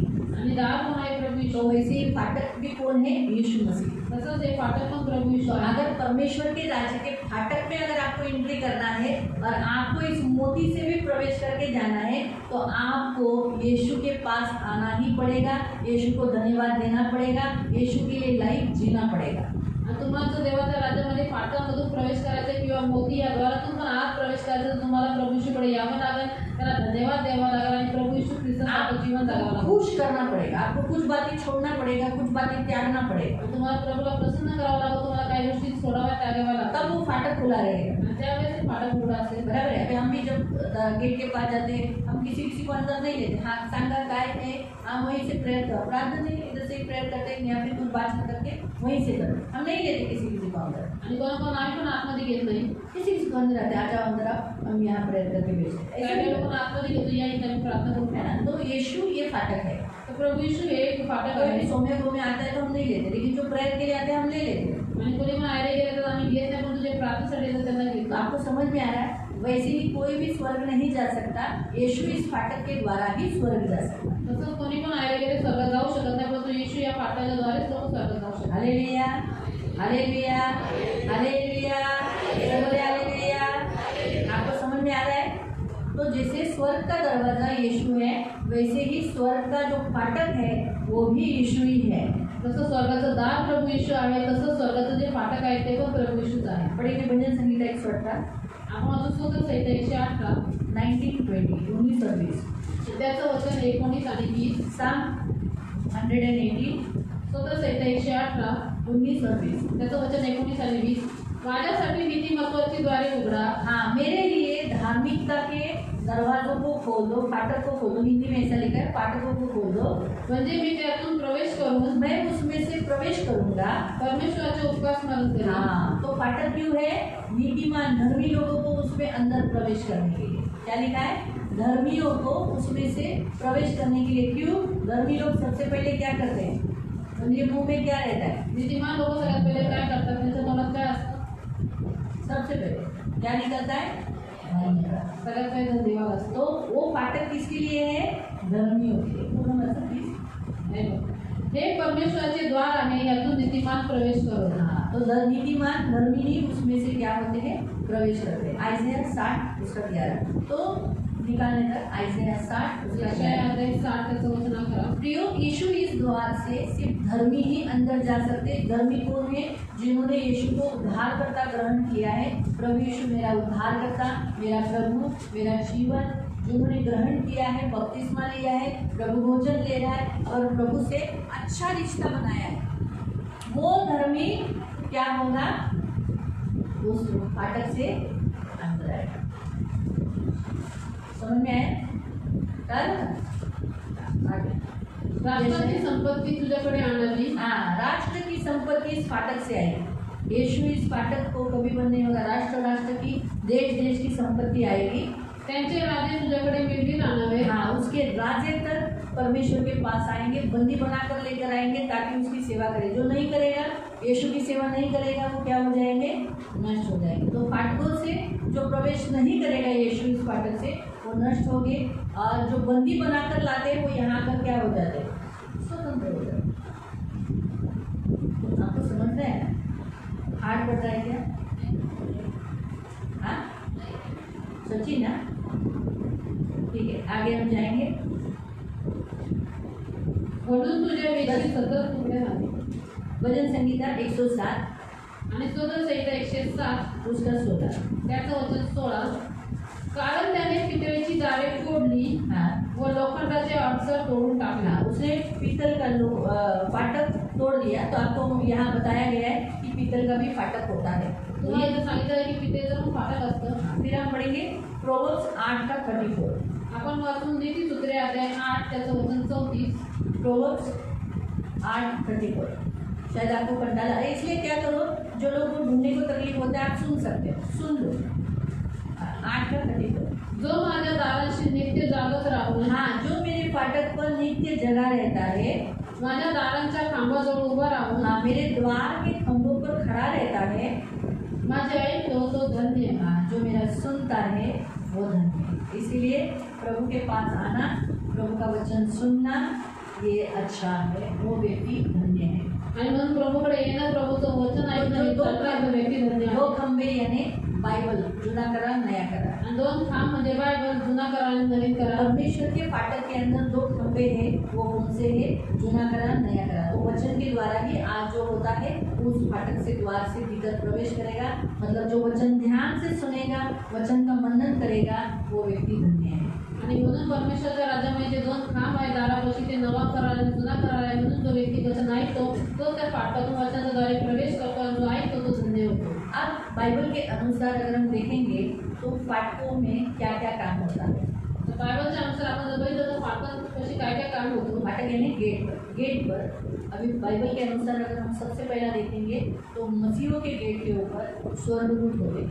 बायबलनुसार आपण सगळ्यात पहिले बघितलं तर ख्रिस्ती लोकांच्या गेटात 2 स्वर्गदूत असतात। तो हम पढ़ेंगे पहला जेनेसिस 90:1। आणि आपण वाचू उत्पत्ती अध्याय 19 त्याचं वचन 1। जेनेसिस 90:1। उत्पत्ती अध्याय 19 त्याचं वचन 1। मग संध्याकाळी ते दोघे दूत सदोम येथे आले, तेव्हा लोट सदोमाच्या वेशीत बसला होता। त्यांना पाहून लोट उठून समोरा गेला आणि भूमीपर्यंत तोंड लावून त्याने त्यांना नमन केले। हम देखते हैं कि ये तो सदोम गमोरा की कहानी है, लेकिन उस फाटक के पास कौन थे? 2 स्वर्गदूत। तो याद रखो, अगर आपके घर को फाटक है गेट है, घर के गेट के पास कौन खड़ा रहता है? स्वर्गदूत। तुमच्या घरात यहाँ जब हम देखते हैं फाटकों को, यानी उस नगर को खत्म करने के लिए स्वर्गदूत आए थे। इथं आपण बघतो इथे फाटकाच्या जवळ जिथं नगरात संपवण्यासाठी स्वर्गदूत आले। सदोम के सदोम नगर हमारे फाटक के पास परमेश्वर के जो लोग होते हैं, परमेश्वर का जो घर होता है, उसका जो फाटक होता है, आपके जो घर है मसीहों के घर, उसके जो फाटक होते हैं उसके बाहर कौन होता है? स्वर्गदूत होता है, प्रोटेक्शन की। आणि हे जे परमेश्वराचं घर आहे, सियोन आहे, याच्या बाहेर गेटापाशी स्वर्गदूत असतात। तुमचं जे घर आहे त्याच्या गेटाच्या जवळ पण स्वर्गदूत असतात संरक्षण देण्यासाठी। इसलिए प्रियो कभी भी याद रखो, अपना गेट साफ रखो। आणि म्हणून यानं लक्षात ठेवा स्वतःचं गेट साफ ठेवा।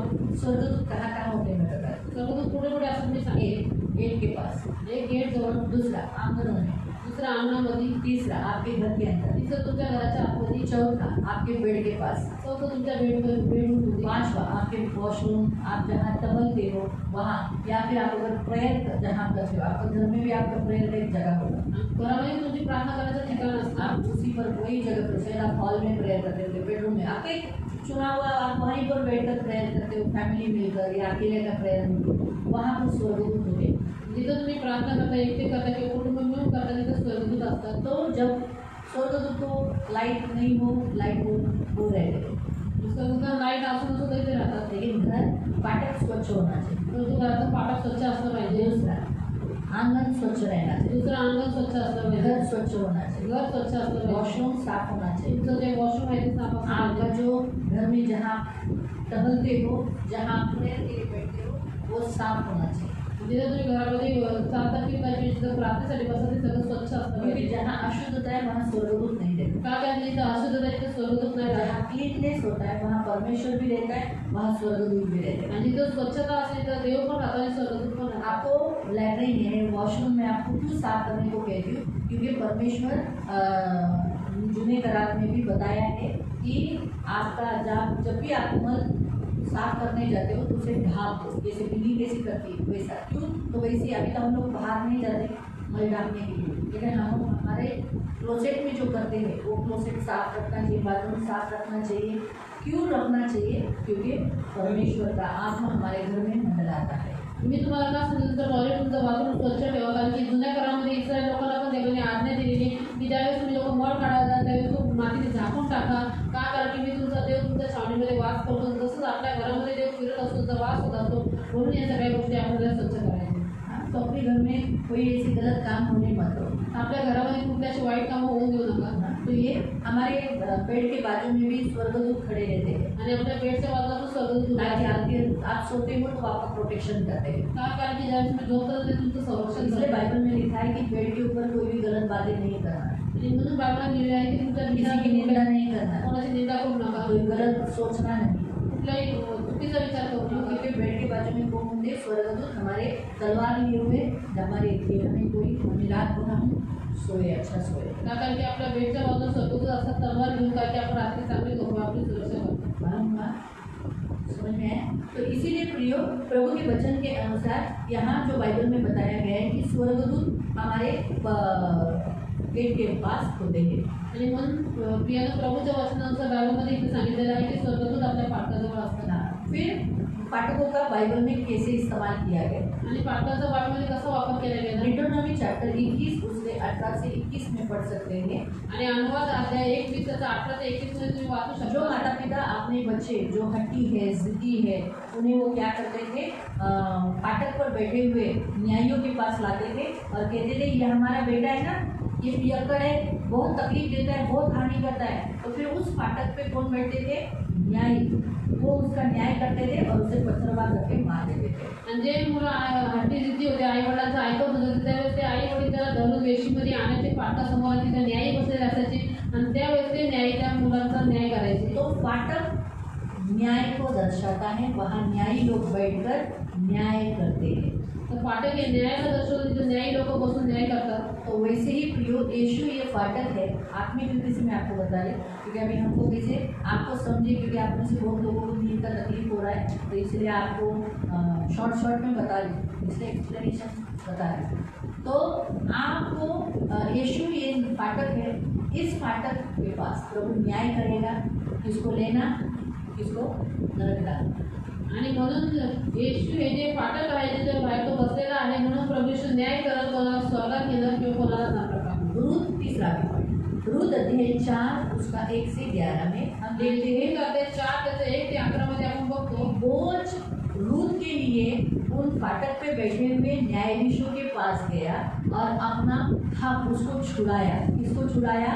रूत को छुड़ाया और उसका मुक्तिदाता बना। तो वहाँ उसने क्या किया? अपनी बात रखी न्यायाधीशों के सामने और क्या किया? रूत को न्याय दिलाया, उसको छुड़ाया। तो फाटक एक ऐसा जगह है जहाँ हमारा जो कुछ खोया है या किसी को छुड़ाना है, किसी को मुक्त करना है, तो वहाँ हम अपनी बातें रख सकते हैं। आणि आपण बघतो रूत अध्याय 4 मध्ये त्याच्या 1 पासून पुढच्या वचनामध्ये की बहुत रूतसाठी वेशीमध्ये गेला, म्हणजे फाटकांच्या जवळ गेला, तिथे न्यायी लोक बसले होते, त्यांच्याकडे जाऊन त्यांनी तिच्याविषयी गोष्ट ठेवली, तिच्याविषयी बात ठेवली आणि तिला जे देऊन तिला सोडायचं होतं तर तिला सोडून घेतलेलं। आपण बघतो की फाटक एक असं ठिकाण आहे जिथं आपण आपलं जे काही गमवलेलं आहे त्या सगळ्या गोष्टी पुन्हा प्राप्त करू। वैसे यीशु ये फाटक के पास हम गिड़गिड़ा सकते हैं। यीशु हमारा मुक्तिदाता बनकर हम हमारी सारी बातें यीशु के सामने रख सकते हैं और यीशु हम जिसके लिए बोला है उसको प्रभु हमें छुड़ाने के लिए मदद करता है। तसंच येशू हे जे आपलं फाटक आहे त्याच्याजवळ आपण जाऊ शकतो, आपल्या गोष्टी आपण इथे ठेवू शकतो, त्याला विनंती करू शकतो आणि ज्या व्यक्तीसाठी आपण देवाला बोललेलं आहे देव त्याला सोडून आपल्याला देऊ शकतो। पहला सैमुअल अध्याय 4 उसके 18वें वचन में, 1 सैमुअल चैप्टर 4 वर्स 18 में जो संदूक जब भी फिलिस्तियों में लेकर गया युद्ध के समय पर, तो उसका नाम क्या था? एली जो याजक है वो उस फाटक के पास बैठकर कुर्सी पर बैठकर इंतजार कर रहा था संदूक का। लेकिन जब उसे मालूम पड़ा उसके बच्चे मर गए, संदूक ले लिया गया, वो कुर्सी से पीछे गिरा और वो मर गया। तो वैसे ही वो फाटक इंतजार की जगह है, कोई मिलना अच्छी न्यूज़ मिलना, बुरी न्यूज़ मिलना। आणि पहिल्या स्तंभामध्ये 4 ते 18 मध्ये लिहिलेलं आहे की एली याजक त्या काळाचा याजक होता, तो त्या फाटकाजवळ बसला होता एका खुर्चीवरती आणि तो वाट बघत होता की युद्धामधून काय समाचार येतोय. परंतु ज्यावेळेस त्याने ऐकलं तो वाईट बातमी की त्याची मुलं मेली, तेव्हा त्या पोस्ट पण इस्रायल लोकांच्या मधून पॅरिशने घेऊन गेला. त्यावेळेस तो तिथंच बसल्या पडला पाठीमागा आणि तो मेला. तसंच फाटक हे एक ठिकाण आहे जिथून आपल्याला चांगली पण बातमी भेटते आणि वाईट पण और बातमी. इसीलिए यीशु मसीह में कुछ लोग नाश हो जाते जिन्होंने गलत काम किया, उनको गलत मिलता है, जो अच्छा काम किया उनको अच्छा मिलता है। आणि म्हणून प्रभू येशू ख्रिस्तामध्ये काही लोक नाश होतात, ज्यांनी वाईट कामं केली त्यांना वाईट प्रतिफळ भेटते, ज्यांनी चांगले केले त्यांना चांगले प्रतिफळ भेटते. फिर प्रियो हम देखते हैं दूसरा सैमुएल अध्याय 18 उसका 1 से 5 तक। ये एक ऐसा फाटक है जहाँ दावीद ने योआब को अबशालोम के प्रति जो युद्ध हो रहा था उसके बारे में बात कर रहा था। तो वैसे ही प्रियो परमेश्वर भी कभी कभी हमें फाटक के पास युद्ध के लिए तैयार कर देता है, उसमें कभी कभी अपने ही लोगों से युद्ध करने के लिए हमें खड़ा कर देता है। आणि दुसरं समोर चेतावनी, फाटक एक ऐसा मार्ग है जहाँ अपने कौन पराये कौन, है ना। यीशु एक आने के बाद ही आपको मालूम पड़ा कौन आपको प्यार करता है, आपके घर का कौन आपको प्यार नहीं करता, कौन आपका शत्रु है जिसको आप बहुत प्यार करते थे, लेकिन यीशु के कारण आपको मालूम पड़ा अब वो आपका बैरी हो चुका है।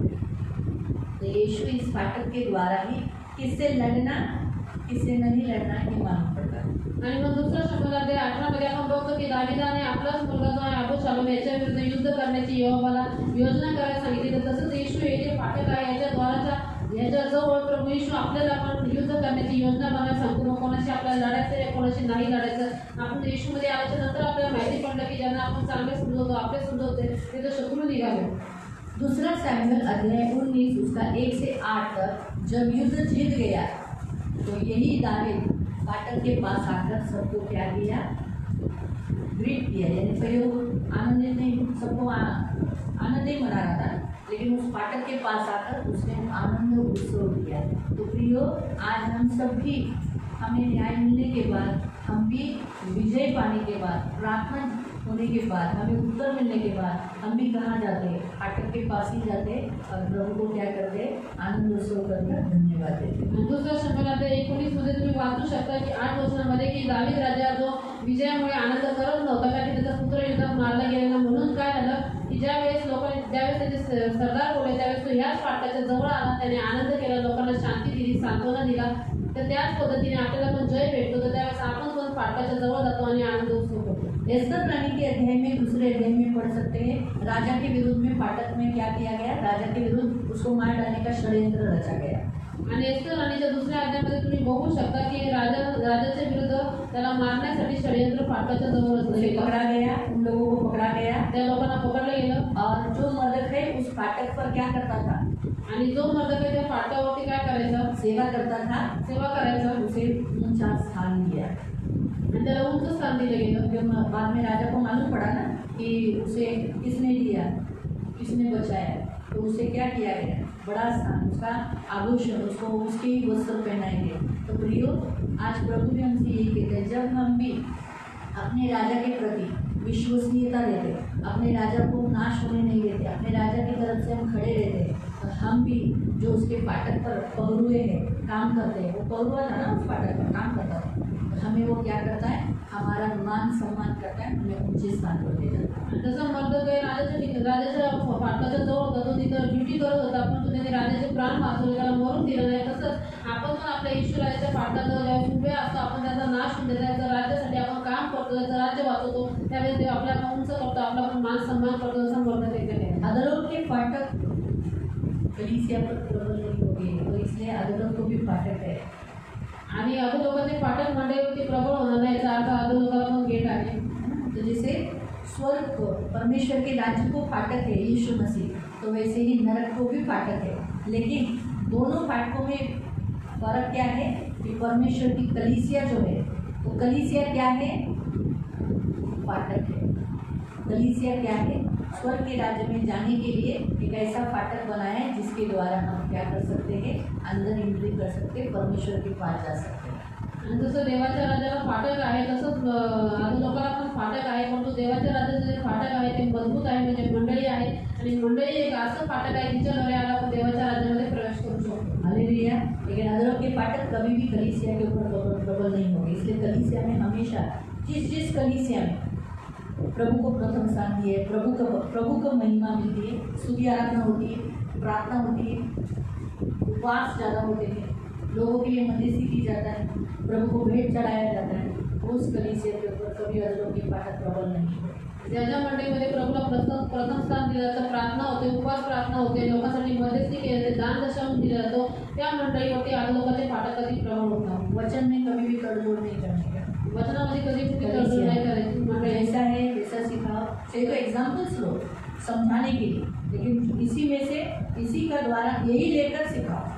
आणि तुम्ही उदाहरण घेऊ शिकवू शकता, म्हणजे याच वचनामधून शिकवायचे। कलीसिया के ऊपर कभी अधरों के फाटक प्रबल नहीं होते। तर मंडळीवरती कधी अधोलोकाचे फाटक प्रबळ नाही होणार। कलीसिया को अथॉरिटी दिया है। मंडळीला एक देवाने अधिकार दिलेला आहे। चर्च में आने वाले लोग कभी भी अधरों में, मंडळीमध्ये येणारे लोक कधी अधोलोकात, तो जो लोग स्तुति आराधना नहीं करते, ते लोक स्तुती आराधना नाही करत, प्रार्थना नहीं करते, उपवास प्रार्थना नहीं करते, दान दशांश नहीं करते, संडे चर्च नहीं आते, रविवारी चर्चला येत नाही, वो लोग ते लोक अधरों के फाटक को क्या लेंगे? आणि अधोलोकाचे फाटक त्यांना काय करतील? ले लेंगे, घेऊन टाकतील। है ना? चर्च को लोग महत्व नहीं देते ना। लोक मंडळीला महत्व देत नाही।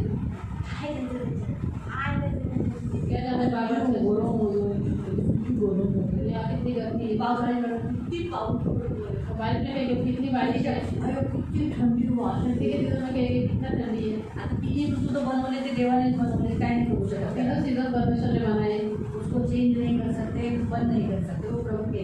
अगर आपण बदलू शकत नाही कारण की ते प्रभू की तो बनवले। अच्छा है कि गए साल मई महीने से बारिश हो गई, प्रार्थना करके करके प्रभु बहुत गर्मी है, बारिश दे दो, प्रभु बहुत गर्मी है, बारिश दे दो, प्रभु बहुत गर्मी है, बारिश दे दो, तो मई से बारिश हुई। आणि गेल्या वर्षी मैं प्रार्थना करून मे महिन्यापासून पाऊस पडला। शायद इस बार भी वैसे ही हो पड़ेगा। यावेळेस तो तसंच होईल। मेरे को तो अंदर से यही लगता है, इतनी बड़ी गर्मी है तो शायद मई महीने से इस बार भी बारिश होगी। आता आपण असं वाटतं एवढी गर्मी आहे तर मे महिन्यापासून पाऊस पडेल, तो अच्छा ही है। चांगलंच आहे हे। क्या अच्छा है? गर्मी अच्छा है, बारिश अच्छा है। कितने लोगों को गर्मी अच्छी लगती है, किती लोकांना गर्मी आवडते, कितने लोगों को बारिश अच्छी लगती है। किती लोकांना पावसाळा आवडतो।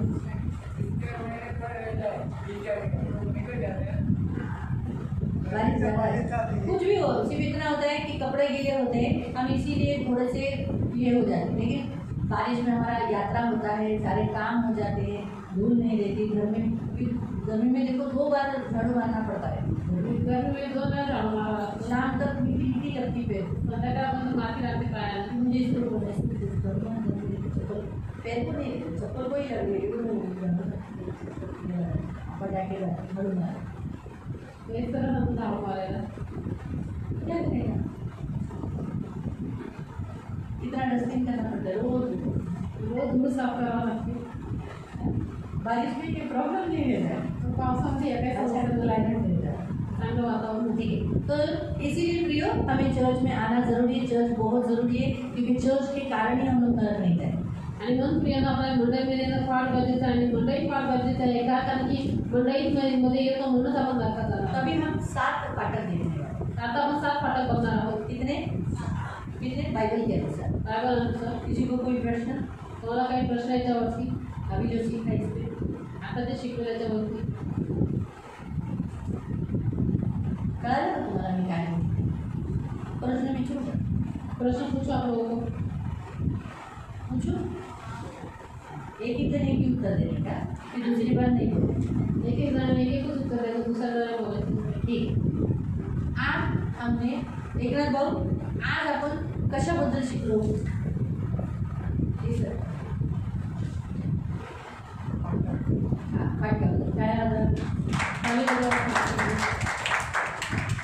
फाटक म्हणजे काय? नीतिमान का फाटक। आणि पहिलं फाटक आहे नीतिमत्वाचं फाटक। भजन संगीता 118 का 19 में हमने पढ़ा था। आप दूसरा निकालो वचन, ऑलरेडी हमने उसका पढ़ा है। आप पढ़ो आइज़ाया 26 वर्स 2 पढ़ो, कोई दूसरा निकालो। भजन यशाया संगीता अध्याय 26 त्याचं 2। अब कोई दूसरा निकालो, भजन संहिता 24 उसका 7।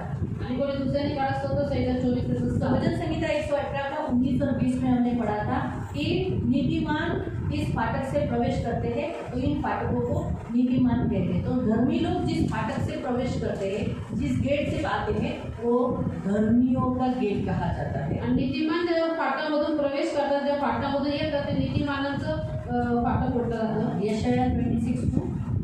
वेशी उघडा म्हणजे सत्याचे पालन करणारे. हाँ, दरवाजा खोलो, यीशु मसीह को खोलो, उसके सामने गिड़गिड़ाओ, प्रार्थना करो तो क्या होगा? सत्य बाहर आएगा। फिर सत्याचे पालन करणारे नीतिमान राष्ट्र आत येईल. हाँ, तो धर्मी लोग क्या हो जाएंगे? सत्य में चलने वाले लोग यीशु के पास आए। तो यीशु के पास जो झूठ चलने वाले लोग नहीं चले, जो लोग अच्छे हैं, सत्य को मानते हैं, सत्य पर चलते हैं, वही लोग यीशु को मानते हैं। मालूम हुआ? फिर 24 का अहो वेशींनो आपल्या कमानी उंच करा. हाँ, फाटको अपने सिर को ऊंचा करो। क्यों? पुरातन द्वारांना उंच व्हा. हाँ, क्योंकि प्रतापी राजा म्हणजे प्रतापशाली राजा आत येईल. हाँ, और क्या करेगा? हा प्रतापशाली राजा कोण? बलवान व पराक्रमी परमेश्वर, युद्धात पराक्रमी परमेश्वर तो. महान युद्ध में जीतने वाला। तो इसीलिए नीतिमान युद्ध में हमेशा जीतते हैं। जो इस फाटक से हमेशा युद्ध जीतते, क्योंकि हमारा बलवान परमेश्वर जीतता है। इसलिए जो कोई इस फाटक से प्रवेश करता है, नीतिमान लोग, वो भी विजय पाते हैं। हमें तो ये पहला फाटक। दूसरा फाटक सुरक्षा का फाटक। आणि दुसरं फाटक आहे सुरक्षेचं फाटक, जिसमें मसीह लोग सुरक्षित रहते हैं। ज्याच्यामध्ये ख्रिस्ती लोक सुरक्षित राहतात. अभी इसमें से कुछ लोग भजन संहिता 147:13 आणि स्तोत्र संहिता 147:13. दूसरा कोई पढ़ेगा भजन प्रोवर्ब्स 8 का 34, प्रोवर्ब्स 8 का 34। और कोई तीसरा पढ़ेगा आइज़ाया 60 उसका 18, आइज़ाया 60 वर्स 18। चौथा पढ़ेगा नेहमिया 6 का 1। और सबसे लास्ट पढ़ेगा रेवलेशन नहीं कराता 21 का 12। चलो पहला 47 का 13। कारण त्याने तुझे वेशींचे अडसर बळकट केले आहे. हाँ, उसने तेरे फाटकों को स्ट्रांग किया है, कोई तुम्हें हानि नहीं करेगा। त्याने तुझ्या साई तुझ्या मुलांना आशीर्वाद दिला और आहे. आपके कारण आपके बच्चों को सुरक्षित रखेगा, आशीषित करेगा। तो मालूम पड़ा सुरक्षा का फाटक क्या करता है? सिर्फ आपको नहीं सुरक्षा करता है, आपके बच्चों को भी। भले वो बच्चे यीशु में है नहीं है, लेकिन फिर भी आपके बच्चों को सुरक्षा है। समझ में आए? सुरक्षा का फाटक। दूसरा वचन नीति वचन 8 का 34। जो माझ्या दारांशी नित्य जागत राहून माझ्या दारांच्या खांबाजवळ उभा राहून हाँ, माझ्या ऐकतो. ये पढ़ा हुआ है हमने। जो वचन जो रातन दिन जुना करार नया करार पढ़ता है, प्रभु के वचन को ध्यान देता है, प्रभु से धन्य करता है, उसका प्रोटेक्शन करता है। आइज़ाया 60 का 18। हाँ, प्रभु के फाटक खुले रहेंगे, वो कभी भी प्रभु के फाटक बंद नहीं होंगे। मसीहों को सुरक्षा देते रहेंगे हमेशा। और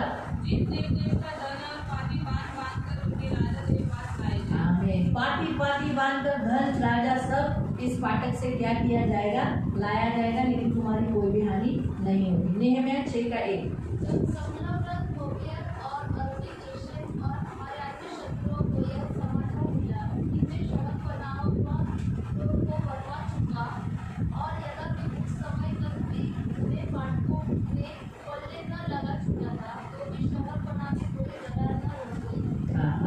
मतलब जब हम नेहमिया दीवार बना रहा था तो फाटक ऑलरेडी बना चुके थे उसने। और हम देखते हैं कि शत्रुओं से रक्षा की, जो अंदर जितने लोग थे वहाँ से। तो हम ये देखते हैं फाटक ने क्या किया था?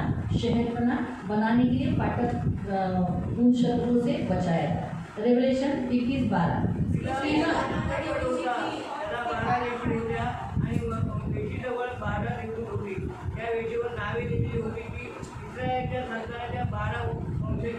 हाँ, वहाँ उन सारे जो 12 वेशी थे, यानी 12 फाटक थे, उन पर इस्राएल के 12 गोत्र के नाम थे, जो मैंने यहाँ बताया ना। आणि ज्या 12 वेशी होत्या त्याच्यावरती 12 इस्रायलच्या वंशाची नावे होती. तीसरा निर्णय लेने का फाटक। आणि तिसरं आहे निर्णय घेण्याचं फाटक. निर्णय लेने के फाटक में हम पढ़ेंगे हर एक व्यक्ति को एक फाटक रखा है, वो जो डिसीजन लेगा, जो निर्णय लेगा, उसके अनुसार उसके लिए होगा। तो अब उसके हम कुछ वचनों को पढ़ेंगे। कोई पहला व्यवस्था विवरण 16 का 18, आणि पहिला आपण काढू अनुवाद अध्याय 16 त्याचं वचन 18 रूथ 4 का 1, आणि रूथ 4 चं 1 प्रोवर्ब्स 1 का 21, आणि नीतिसूत्रे अध्याय 1 का 21 एक से और एक। आमोस का 5 का 15। आणि आमोसचं 5 ते 15 पढ़े। अभी और सबसे लास्ट मैथ्यू 16 का 18। अभी इसका डिटोनॉमी 16 का 18। तुझा देव परमेश्वर तुला जी नगरे देई तेथे आपापल्या वंशाप्रमाणे तू न्यायाधीश व अंमलदार नेमावे, त्यांनी लोकांचा न्याय नीतीने करावा। हाँ, तो वहाँ निर्णय लिया जाएगा, कौन अंदर आएगा कौन नहीं आएगा, तो निर्णय के ऊपर डिपेंड है। फिर दूसरा रूथ 4 का 1, बोझ फाटक के पास आकर जाकर बैठ गया और देखो वो निकट भूमि थी, चचा बोझ की बाहर से निकला। हाँ, तो वहाँ एक निर्णय लिया गया कि क्या करेंगे रूथ के विषय पर। वहाँ निर्णय लिया गया बोझ को देना या बोझ आदमी को स्तंभी को देना।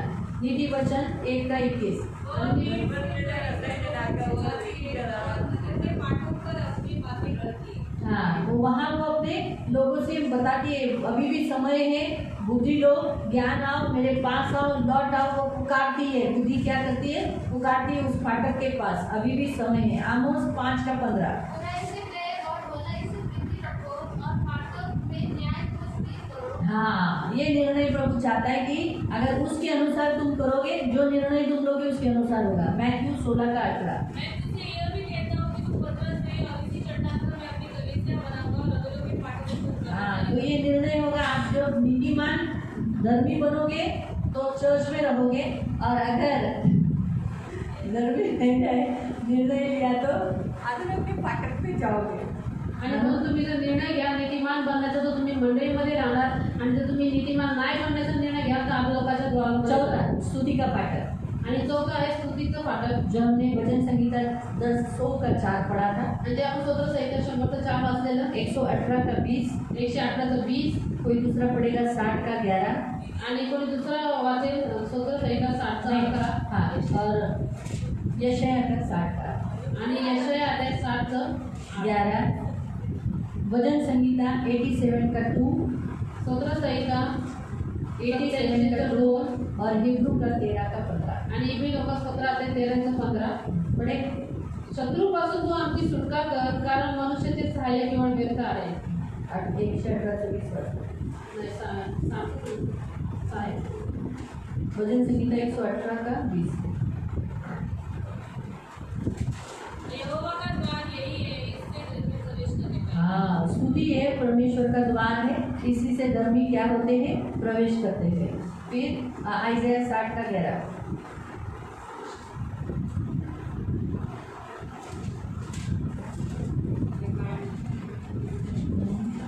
ठीक है, जिसको राष्ट्राची संपत्ती तेरे फाटक खुले रहेंगे, त्यांचे तो राज्य पढ़ा था मी थांबवे। भजन संगीता 87 का 2।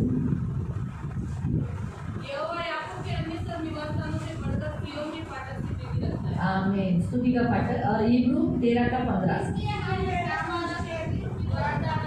आमीन। स्तुति रूपी यज्ञ रूपी हम उसको चढ़ाया करें, तो स्तुति का फाटक होता है। आणि हे स्तुतीचं फाटक आहे। 5वां ज्ञान का फाटक, आणि 5वां आहे ज्ञानाचं फाटक।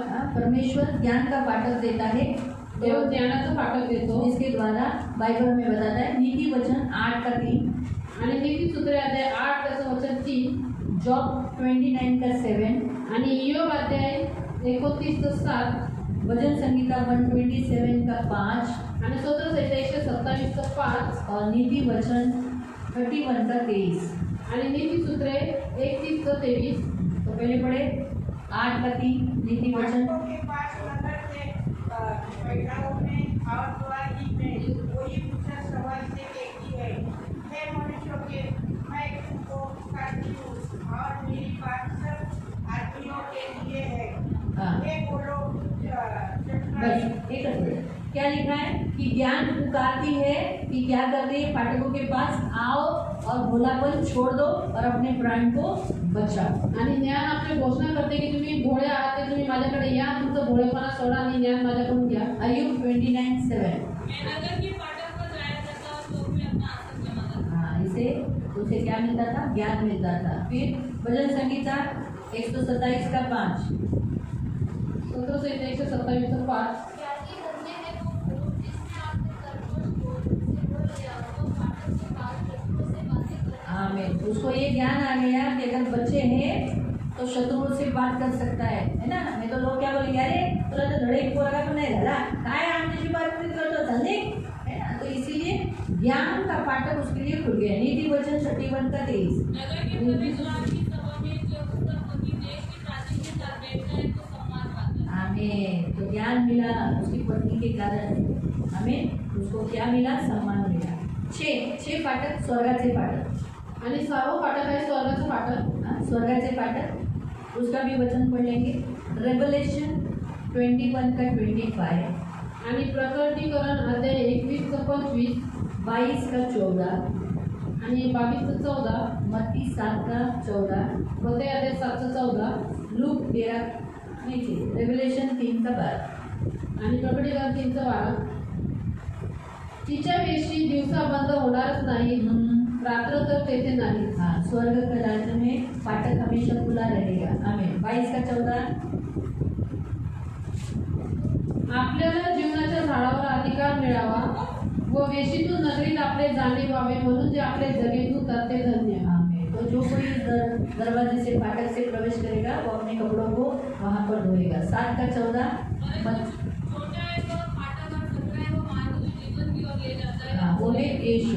हाँ, और रेवलेशन 3 का 12, जो जय पाए उसे मैं अपने परमेश्वर के मंदिर में एक खंभा बनाऊंगा और वह फिर कभी बाहर न निकलेगा, और मैं अपने परमेश्वर का नाम और अपने परमेश्वर के नगर अर्थात नए यरूशलेम का नाम जो मेरे परमेश्वर के पास से स्वर्ग पर से उतरने वाला है, और अपना नया नाम उस पर लिखूंगा।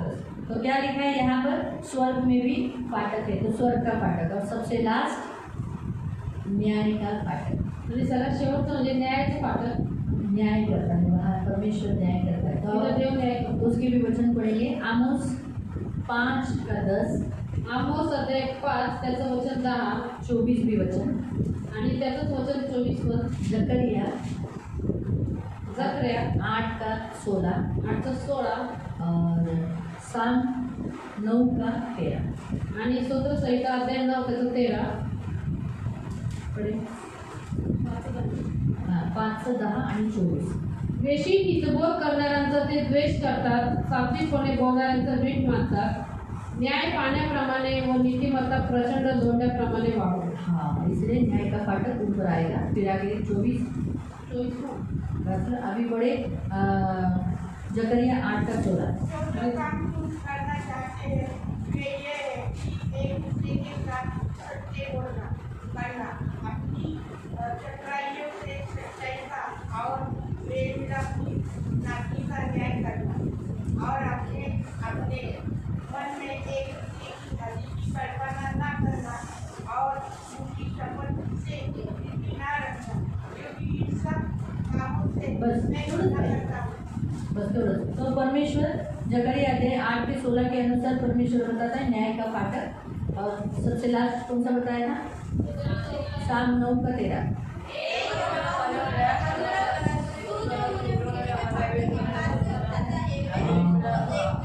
मृत्यु के फाटक से बचाता है, वहां से उठाता है। तो ये है टोटल 7। तो पहला फाटक, तर पहिल्या फाटक असलं आहे हाँ, दूसरा, तीसरा, चौथा, पांचवा, छठा और 7वां। तो टोटल 7 फाटक है। हमें बेकेयरफुल रहना चाहिए। और प्रभु चाहता है कि हम क्या करें। अभी हमारे 100 वचन में हम जाएंगे। वचन से स्तोत्र संहिता 100 मध्ये आपण जाऊ। प्रभु कहता है उसके फाटकों में धन्यवाद करो, आणि प्रभू म्हणतो त्याच्या द्वारातून प्रवेश करा, धन्यवाद आंगनों में स्तुति करो। त्याच्या अंगणामध्ये स्तुती करा। क्यों? क्योंकि परमेश्वर भला है का? कारण की परमेश्वर चांगला और आहे उसे अच्छा लगता है जब हम धन्यवाद देते हैं। आणि त्याला आवडतं जेव्हा आपण त्याला धन्यवाद देतो। इसलिए प्रियो, जब जब हम धन्यवाद बोलते हैं तब आप कहाँ रहते हो? उसके फाटकों में। आणि म्हणून प्रियने ज्या ज्यावेळेस आपण धन्यवाद देतो त्यावेळेस आपण कुठं असतो? त्याच्या और फाटकांमध्ये। जब आप स्तुति करते हो आणि ज्यावेळेस तुम्ही स्तुती करता तो आप कहाँ होते हो? तुम्ही कुठं असता? उसके आंगन में। त्याच्या अंगणामध्ये। और जब आप प्रार्थना करते हो ज्यावेळेस तुम्ही प्रार्थना करता तो आप कहाँ होते हो? कुठं असता? उसके पैरों के पास। त्याच्या पायापाशी जब आराधना करते हो ज्यावेळेस तुम्ही आराधना पवित्र करता स्थान में रहते हो, पवित्र स्थानामध्ये राहता सिंहासन के पास आते हो, सिंहासनाच्या जवळ येता लेकिन जब प्रार्थना करते हो त्यावेळेस प्रार्थना करता उसके पैर के पास आते त्याच्या पायापाशी हो। हालेलुया, प्रभु आपको आशीष दे। प्रभू तुम्हाला आशीष देतो. प्रार्थना करें। आपण प्रार्थना करू. पवित्र पवित्र करुणामय प्रेमी पिता प्रभु, तूने हमारे लिए स्वर्ग का फाटक खुला रखा है। आज पृथ्वी पर भी प्रभु तेरे कलीसिया का फाटक तूने हमारे लिए खोला है, इसलिए हम कभी भी आते हैं प्रभु पवित्र पिता, इसलिए स्वर्ग का भी फाटक हमारे लिए खोला है, क्योंकि हमारे मुंडों में तो धन्यवाद ही होता है ना। हम कभी कुड़कुड़ाते नहीं, कभी तुझ पर दोष नहीं लगाते, क्योंकि हमारे मुंड में हम गिर भी गए तो भी बोलते हैं धन्यवाद, कुछ बुरा भी हुआ तो भी बोलते हैं प्रभु धन्यवाद, क्योंकि हमें मालूम है तूने नहीं किया है। तो इसलिए प्रभु हमें मालूम है हम तेरे पास कैसे आ सकते हैं। धन्यवाद, धन्यवाद एक ऐसा जरिया है सीधा तेरे फाटक के पास, जैसे हम स्तुति करते हैं तो सीधा हम तेरे आंगन में, आराधना करते हैं तो हम तेरे एकदम पवित्र स्थान में, और जब हम प्रार्थना करते हैं तो तेरे चरणों के पास। धन्यवाद देते पिता प्रभु, फाटक के लिए कोटि कोटि धन्यवाद। हमें आज 19वें दिन में भी आपके भवन में लाए, इसलिए धन्यवाद देने बहुत आशीष है। हमेशा इनकी फोटो में प्रभु स्तुति आराधना धन्यवाद ही निकलते रहने के लिए सहायता करें। कभी भी होठों से कोई गलत बातें नहीं निकलनी चाहिए, हमेशा धन्यवाद बोलते रहने के लिए सहायता रक्षा करना, उन्हें आशीषित करना, आंखों के पुत्री के समान संभालना, तो इनकी ढाल इनका कवच दया यीशु के नाम से आमीन।